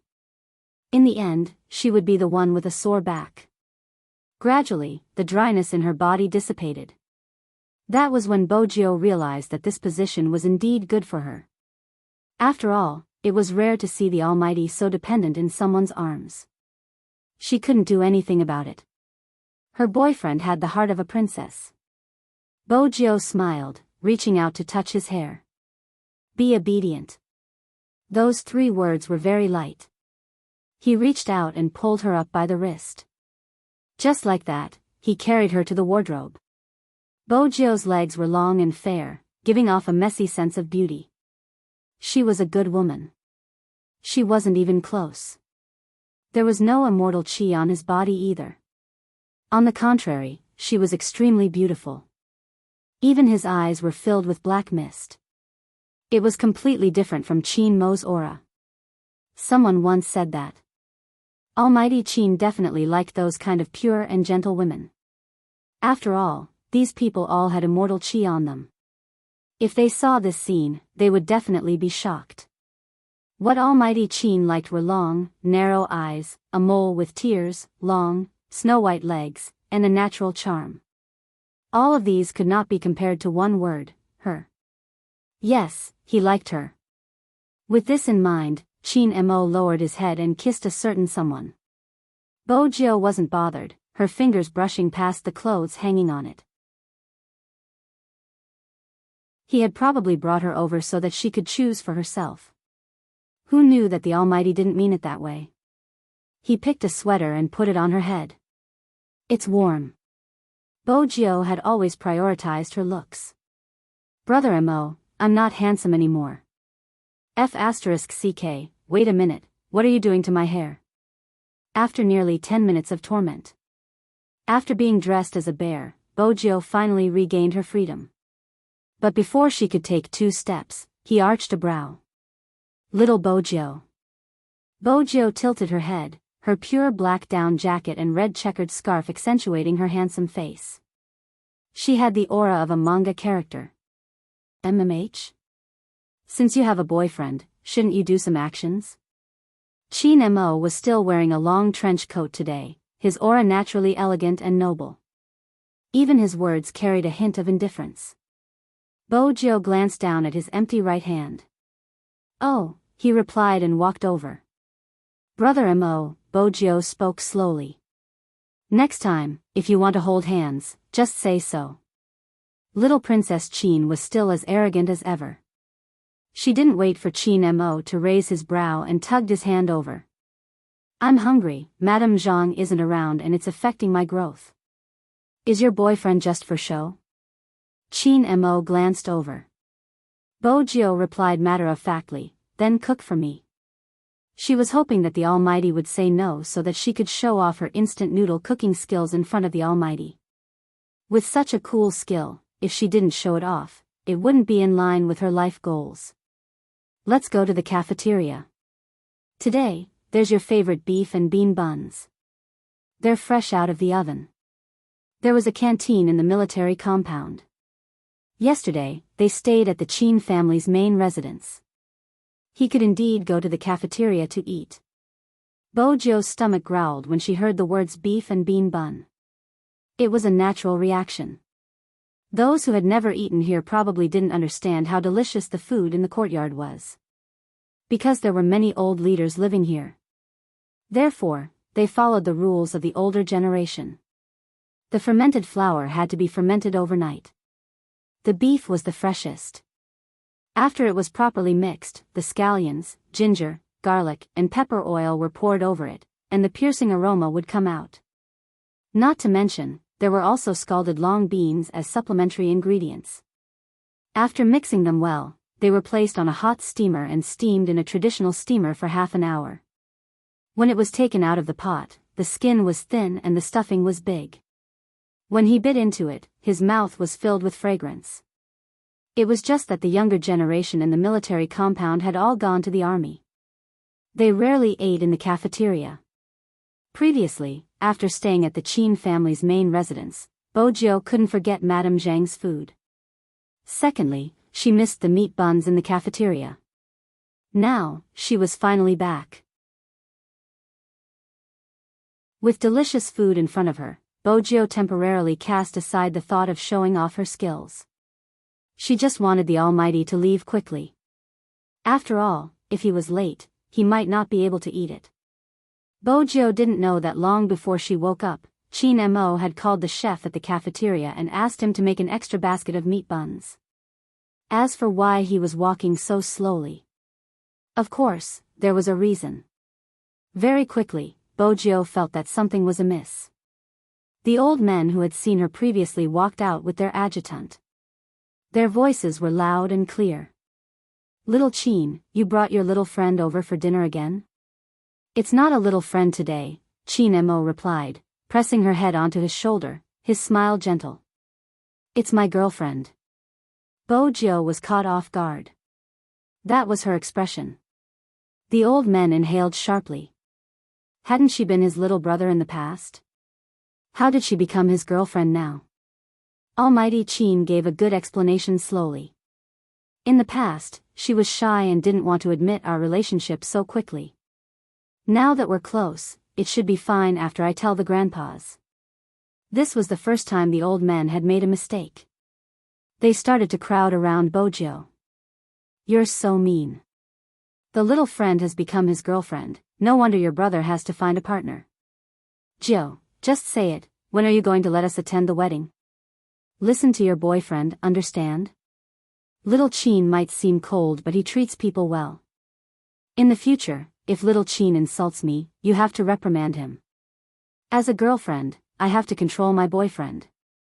That's right. The direction of the conversation was getting more and more out of hand. Chin Mo arched a brow. This was probably the only time Almighty Chin hadn't expected this outcome.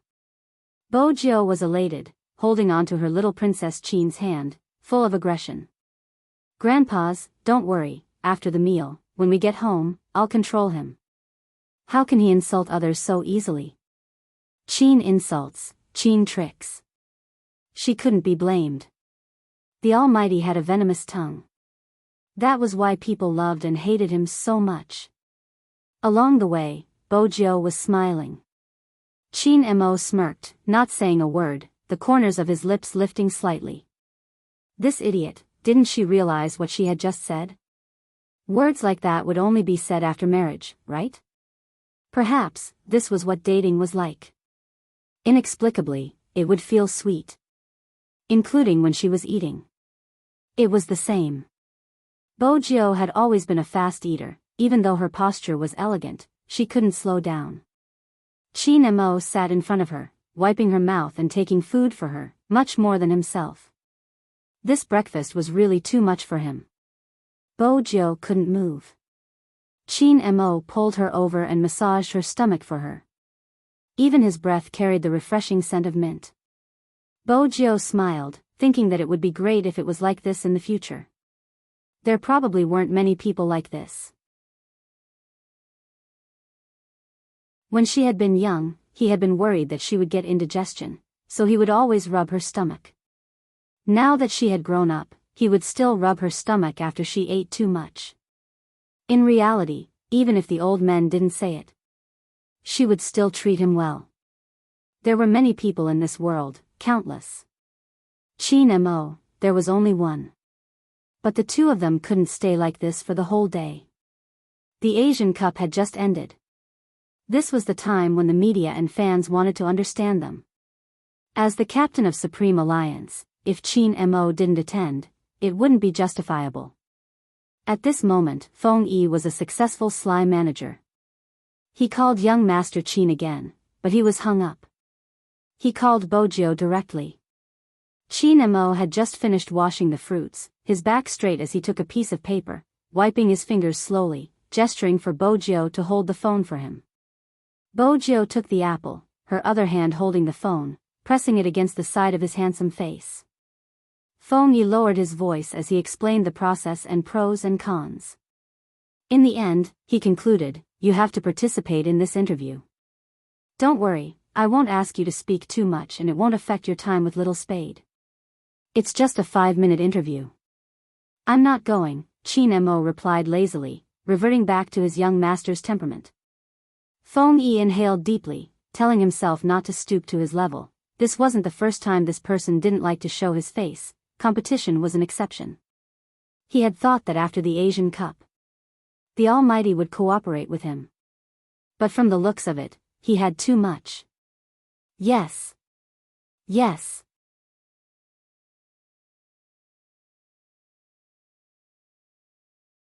Chapter 1386. Before Feng Yi could finish, Chin Mo interrupted him. His voice nonchalant. "Ask the organizers if they want to bring a family member." "Little Spade?" Feng Yi chuckled lightly. "They definitely require a family member." Bojo, Chin Mo glanced at the person holding the phone, knowing that she had heard it as well. He smiled. "What time is it?" 1 p.m., on the top floor of the club. There had been people who wanted to interview them and this time, their wish came true. Chin Mo tilted his head. "You heard it, the organizers require a family member." Bojo, just like that, the Almighty brought Bojo to the company. She wasn't really his family member. Anyway, she was the driver when they came here. When they reached the ground floor of the club, it was filled with fans. This was probably the effect of the Asian Cup.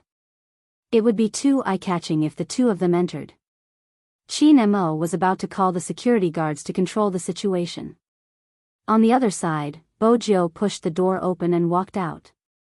She stuffed a hand into her pocket, her scarf covering her face. Chin Mo arched a brow. Bojo looked at him in confusion. She had already opened the door, but the Almighty wasn't alighting.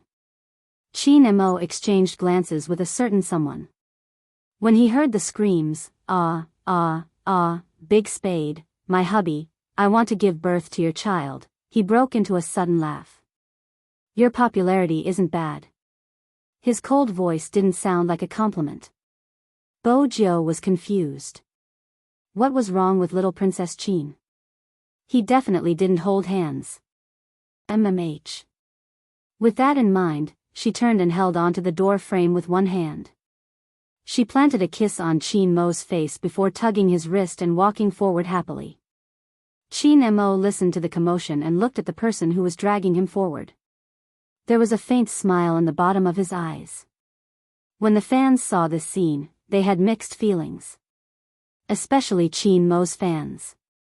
Their Almighty had been coaxed out of the car by Big Spade, hadn't he? From the posture just now, it seemed like Big Spade was the more aggressive one. She turned to look at the stunned Spade fans and coughed lightly.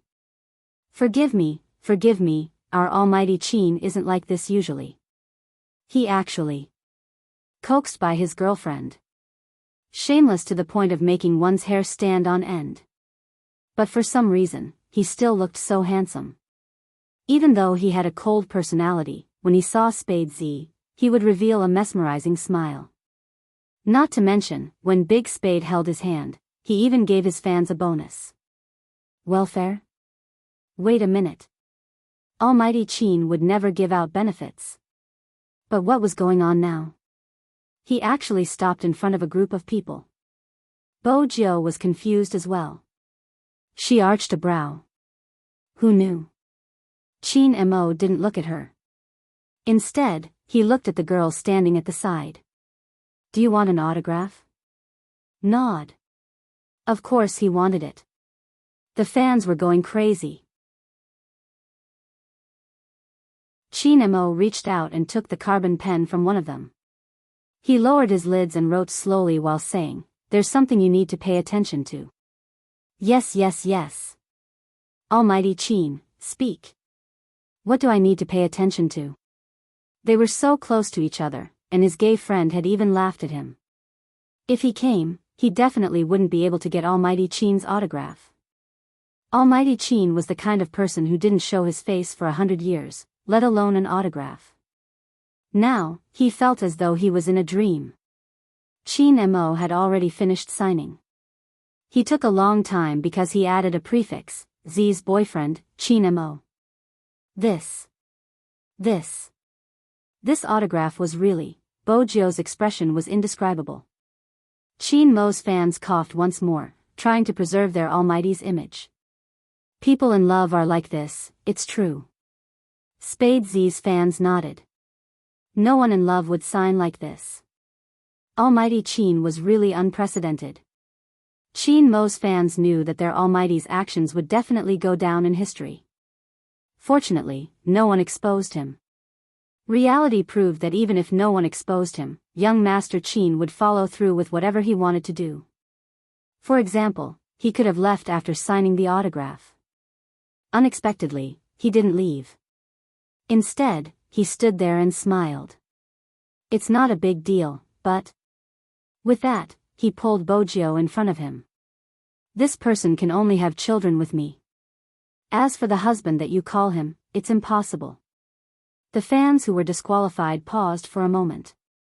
So Almighty Chin had stopped to give them an autograph just to tell them this? This time, the Chin Mo's fans didn't know what to say. They could only cover their faces to express their emotions. Their Almighty Chin was really arrogant and full of jealousy. Very quickly, this scene became a trending topic on a certain blog. Zhao Sanpang, who happened to be doing a live stream today, saw it. Our brother Zhao had quite a number of fans. His fans would tease him. "Hey, brother Zhao, you're even fatter today." But just a moment ago, the atmosphere was different. That was because the fans were asking a different question. "Brother Zhao, when are you going to find a girlfriend?" Zhao Sanpeng wore his headphones, playing games while looking at the screen. He waved his hands. No, if I find one, what about my female fans? I have to be responsible for them. Brother Zhao, wake up. *CK, Brother Zhao, how can you have female fans? You must be dreaming again. We are all blue avatars. Look at the logo, it's a guy. To be honest, Brother Zhao, even your archenemy Qin Mo has started dating. The only person I want to turn gay is in a relationship. Why aren't you doing anything? Zhao Sanpeng's fans knew that Qin Mo's name was his explosive point. Once it was mentioned, it would explode. As expected, Zhao Sanpeng stopped playing games. Manage, lock the screen, lock the person who wants to turn gay for Qin Mo. I only want straight men. *CK, Qin Mo, that guy is a walking dog food. The fans immediately started shouting 666, he must have been provoked. Old Zhao, don't cry. It's okay if you don't have a girlfriend, you can hug your chubby self. Zhao Sanpeng was furious. I'm going to hug my head, I'm going to challenge Qin Mo to a duel tonight. I'll let him show off his dog food all day long. Who knew that as soon as he finished speaking? The bullet screen was full of comments. All of them had the same sentence. Don't go, I'm afraid you'll be beaten until you call me daddy. Zhao Sanpeng felt like he couldn't continue living like this. Why were other people's fans cute, while his were a bunch of rough guys who spoke the truth? No way. He had to post Qin Mo's shameless public display of affection in the WeChat group. The most handsome man in the world, your Lord Fatty, are you there? Come out. Lin Chen Tao Tao, *CK, I'm impressed that you change your name every day. The most handsome man in the world, your Lord Fatty, you flatter me. Did you see Weibo today? Don't you think someone is especially shameless? I saw it, there's no limit to how shameless he is. I watched it with a chicken wing in my mouth. After that, I really wanted to beat someone up. I don't want to say anything, I just want to call 110. Someone is abusing a kind dog like me. That signature is really enough, what do you guys think? I think we should tag someone, Qin Mo, I think someone should send a red packet. They're already dating, right? Qin Mo, send a double, since there are two of them, they should send a double. Forget about little Spade, her boyfriend will send it, Qin Mo, it was probably because his phone kept ringing. Bo Jiu glanced over. It was a rare sight to see the Almighty sending a WeChat message. She wanted to see it. He wasn't going to let her. He blocked her with one hand and lifted his chin. Sit over there. Really, he was guarding against her like a wolf. Bo Jiu arched a brow. While he was lowering his lids, she pressed down on his wrist. She took the chance to take a few glances. Qin Mo chuckled. What is it? Mrs. Qin, are you checking on me? Bo Jiu hadn't expected such content. Instantly, she felt like she was at a disadvantage. She picked up the mineral water and took a sip. When she glanced over, the Almighty's fingers moved. Are you really going to send it? The Almighty didn't seem like the type to send red packets. It was a trap. As expected. Bo Jiu glanced at the screen again. The red packet had indeed been sent, but the name of the red packet was infuriating. Dog food. Bo Jiu could foresee that the Almighty's group would explode with the words Qin Mo is shameless. Qin Mo, on the other hand, was extremely calm. After sending the red packet, he kept his phone as though he wasn't the one who had started the fire. Bo Jiu couldn't help but take out her phone and enter WeChat. Qin Mo. If you have the guts, don't leave WeChat and don't turn off your phone. This was Xiao Sanpang. Even through the screen, Bojiu could feel the resentment in his voice. Honestly, the hatred the Almighty had garnered today was enough for her to challenge a beast king. How did it feel to have such a boyfriend? He probably wanted to laugh. When the interviewer came in, he saw the faint smile on the youngster's face. It was probably because of her long legs as she sat lazily on the chair with a mineral water bottle in her hand. Even though he knew she was a girl, he couldn't help but admire her handsomeness. Bojiu glanced over slightly, her gaze landing on the employee's name tag. She stood up, stuffing a hand into her pocket as though she was about to leave. Qin Mo reached out and tugged on her sleeve. Bojiu, MMH? Wasn't he going to do an interview? She wanted to take a stroll. Qin Mo replied nonchalantly, the organizers have arranged seats for the family members. The interviewer immediately replied, that's right, Almighty Z. Even though this is a solo interview, we hope for the family members to be around. The interviewer bit the bullet as such situations were rare. But if she still couldn't understand Almighty Qin's gaze, she wouldn't be able to stay in the industry. But she had to thank Almighty Qin for this. The worst case scenario was that Almighty Qin wouldn't be able to come. Unexpectedly, Almighty Qin wasn't the only one who came, even Spade Z was here. Their show had yet to start and they were already on fire.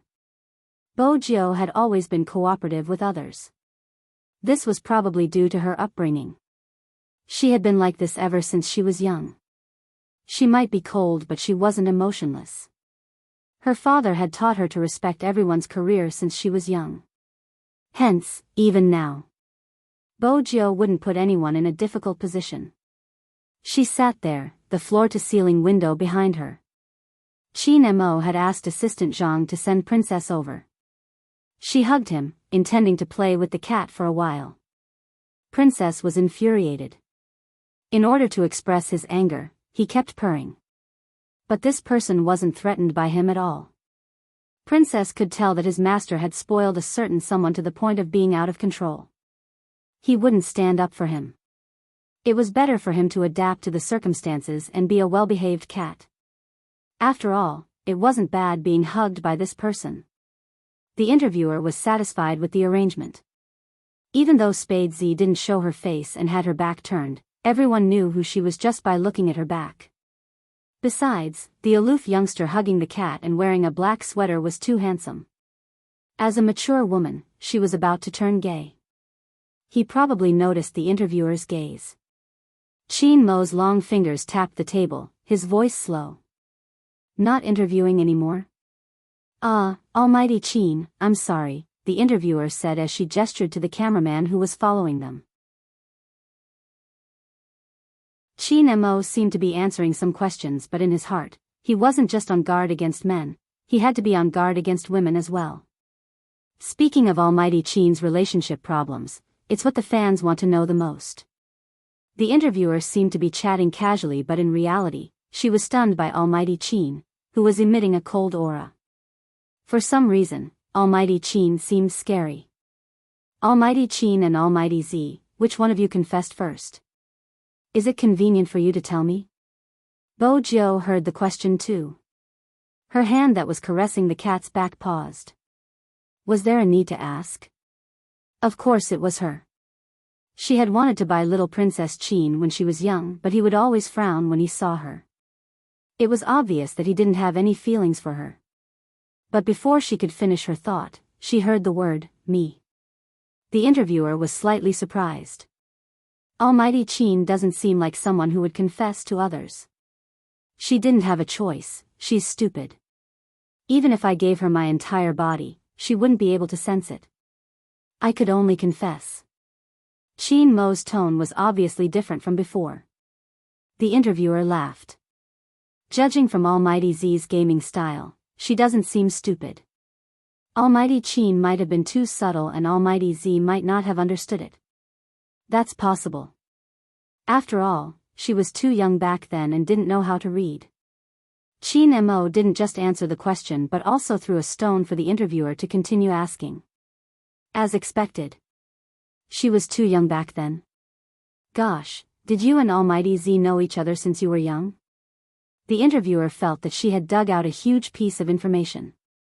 Chin Mo replied nonchalantly, "Is it strange?" "No, it's just that during the Asian Cup, the fans saw the interaction between Almighty Z and Almighty Hoshino and thought that they knew each other since they were young." Chin Mo smiled. Everyone should know the truth now.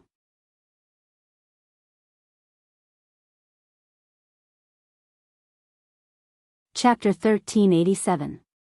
I do have something to remind him of. Chin Mo glanced up casually. There was a smile on his lips, but it didn't seem warm at all. "It's here. It's here." The female host was extremely excited.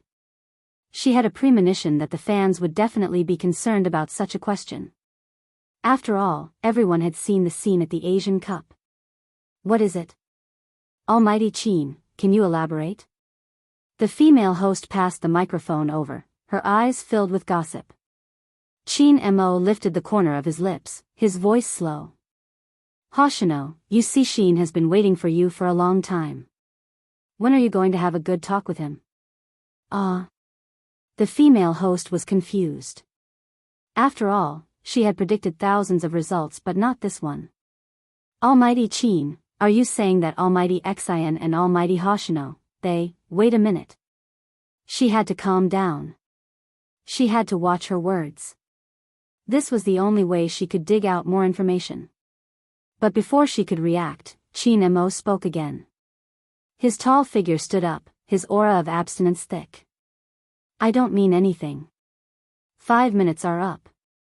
My girlfriend and I are going to meet the parents. Please go ahead." The female host wanted to continue asking, but she didn't have the guts. Beside her was the CEO's secretary. When she heard Boss Chin's words, she smiled lightly and led the interviewers out. The Chin Club had always been polite to anyone who came to cooperate. But who could understand the frustration of a reporter who only heard half of the information? The female host and cameraman felt the same way. Bo Jiu, who was hugging Princess, stood up after they left. "Brother Mo, you did it on purpose." When Chin Mo saw her face, he turned and smiled. "What are you doing on purpose?" "You purposely led everyone to misunderstand the relationship between Hoshino and Yusishin." Bo Jiu muttered softly. "That's too shameless." Chin Mo narrowed his eyes and pulled her over. "I'm shameless?" Bo Jiu opened her mouth but didn't say anything. "Since I'm already so shameless." Chin Mo held her waist. "Why don't I be more shameless?" "Hey." Bo Jiu felt his hand reaching in. Her waist softened. "This is the office." Chin Mo leaned forward and kissed her neck, his voice deep. "Don't worry, no one will come in." Wasn't this a question of who was there? Bo Jiu's hands were already weak from the kiss. The princess took the opportunity to run away. She didn't even have her only cover anymore. Behind him was the desk where he had sat and signed countless contracts. His back was pressed against it, and he could feel the coolness of the business. There seemed to be some papers on the table, and they were all scattered on the ground. The temperature gradually rose. When two people are together, they become addicted to everything. Probably because they always wanted to be close to each other. Or perhaps it was because of the fatal attraction that had existed since the beginning. It was just that he had some misgivings in the past. Now, there seemed to be nothing to worry about. A numb sensation spread from her tailbone, accompanied by a pleasant peppermint scent. It was the unique scent of a man. It was as if it had been smashed into pieces, infecting her body bit by bit. "You are mine. You can only be mine." Bo Jiu listened to his possessive words, her back turning hot. After all, the Almighty had never done this before.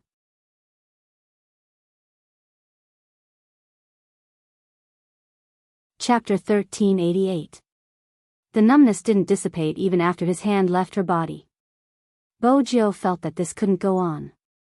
Every time, the Almighty would use his charm on her. She couldn't just let herself sink into it. Actually, this time, he didn't do anything because he had considered her body. But the more he did that, the more she heard his panting beside her ear, the more numb her back felt. Less than a quarter of an hour had passed. The temperature in the room dipped. Only then did he pull her up and take her to wash her hands. Bojo was always the one being taken care of. Seeing him tilt his head, she couldn't help but say, "Brother Mo, why did you tell the host that you confessed first?" "I was the one who confessed first. I wanted to buy you the first time I saw you, but you rejected me." Chin Mo was speechless. It's not good for your reputation to say that the girl took the initiative. Chin Mo's attention wasn't on this, he was nonchalant. Bojo paused. She was worried that it would damage her reputation. Was that why he said that? What should she do? She always liked the person standing in front of her more than the day before. He seemed to be like this forever. He thought a lot for her in places you didn't know. When they were alone, he was so arrogant that he wanted you to chase after him. But in front of outsiders, he was the one doing everything. "What are you doing, little Bojo?" Chin Mo helplessly allowed the person in front of him to hug his waist. There were still bubbles in his hands. He could only look at her and arched a brow. "Do something bad and I'll throw you out." Bojo laughed. She was full of playfulness, completely unbothered by his threat. Chin Mo looked at her hedonistic young master's behavior, and there was a smile in the depths of his eyes. It was rare for them to have such moments. They sat in a room. He read his contract while she played with her cat. Every 10 minutes or so, he would walk over and pinch her face or kiss her. Bojo felt that she was a qualified study boy. Even though she didn't need to make tea or pour water, she could help the Almighty during his boring times. If the people outside heard this, they would definitely die in a matter of minutes. How could their boss Chin ever be so bored? But the best thing today was that boss Chin didn't laugh coldly. Not even once. Even the people in the project department were in a daze. They had thought that their world would end after the Asian Cup. After all, it meant that boss Chin's attention would return to the company. It was the end of the year. For every department, this was a big sweep. He really didn't expect it. Boss would be so casual this year. As long as you don't go in and take up too much time, you won't be criticized. Young Master Jo, oh no, young Mistress Jo was truly a blessing to them. "Are you hungry?"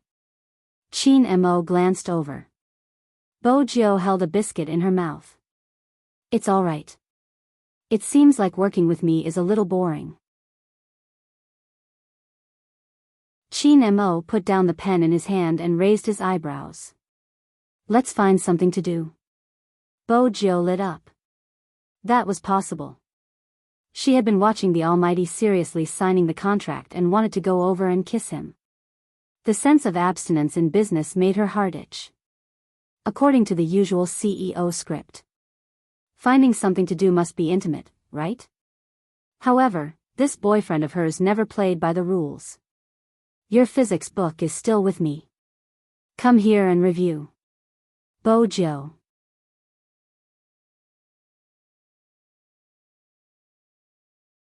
Chapter 1389.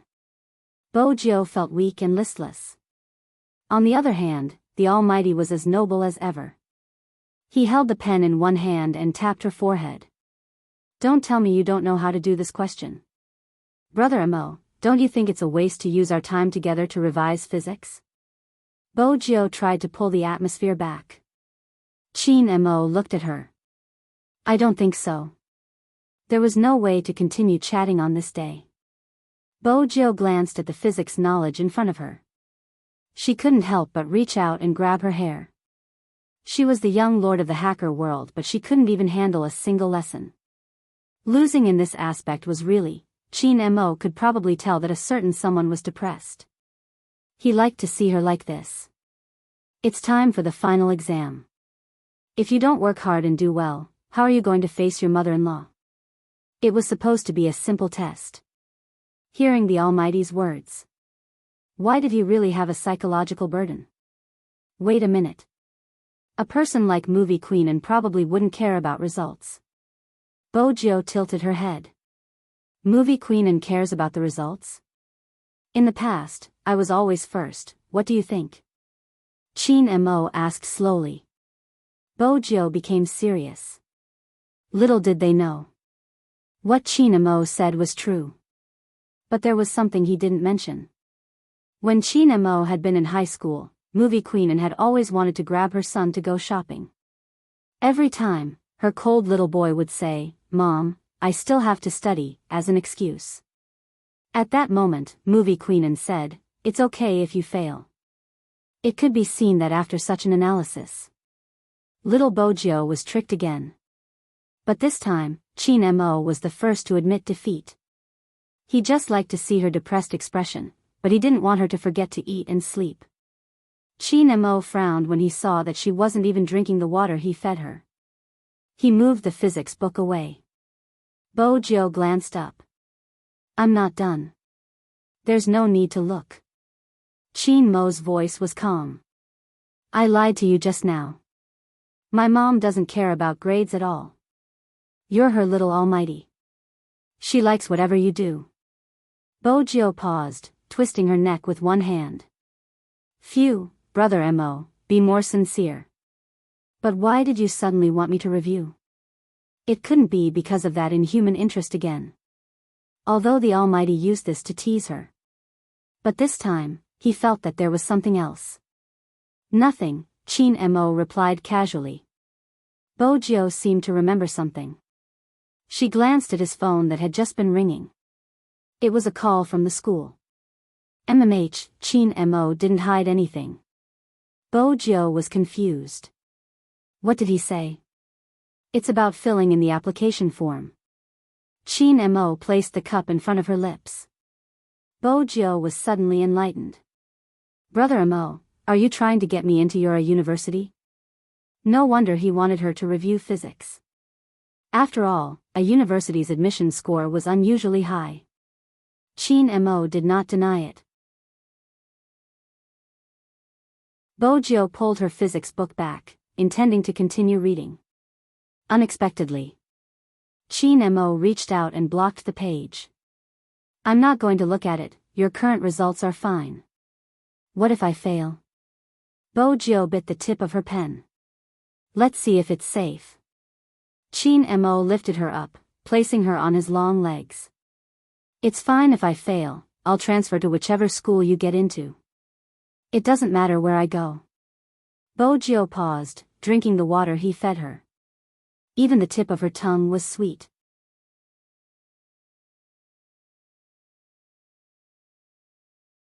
Chapter 1390. But his handsomeness only lasted for a second. The next second. "But even so, you still have to read the physics book." Bojo, just as the two of them were in the office. The members of the Japanese team were shopping. Jiang City had the longest history in China. There were many places worth visiting. Moreover, the competition had already ended. There wasn't any psychological burden when they played.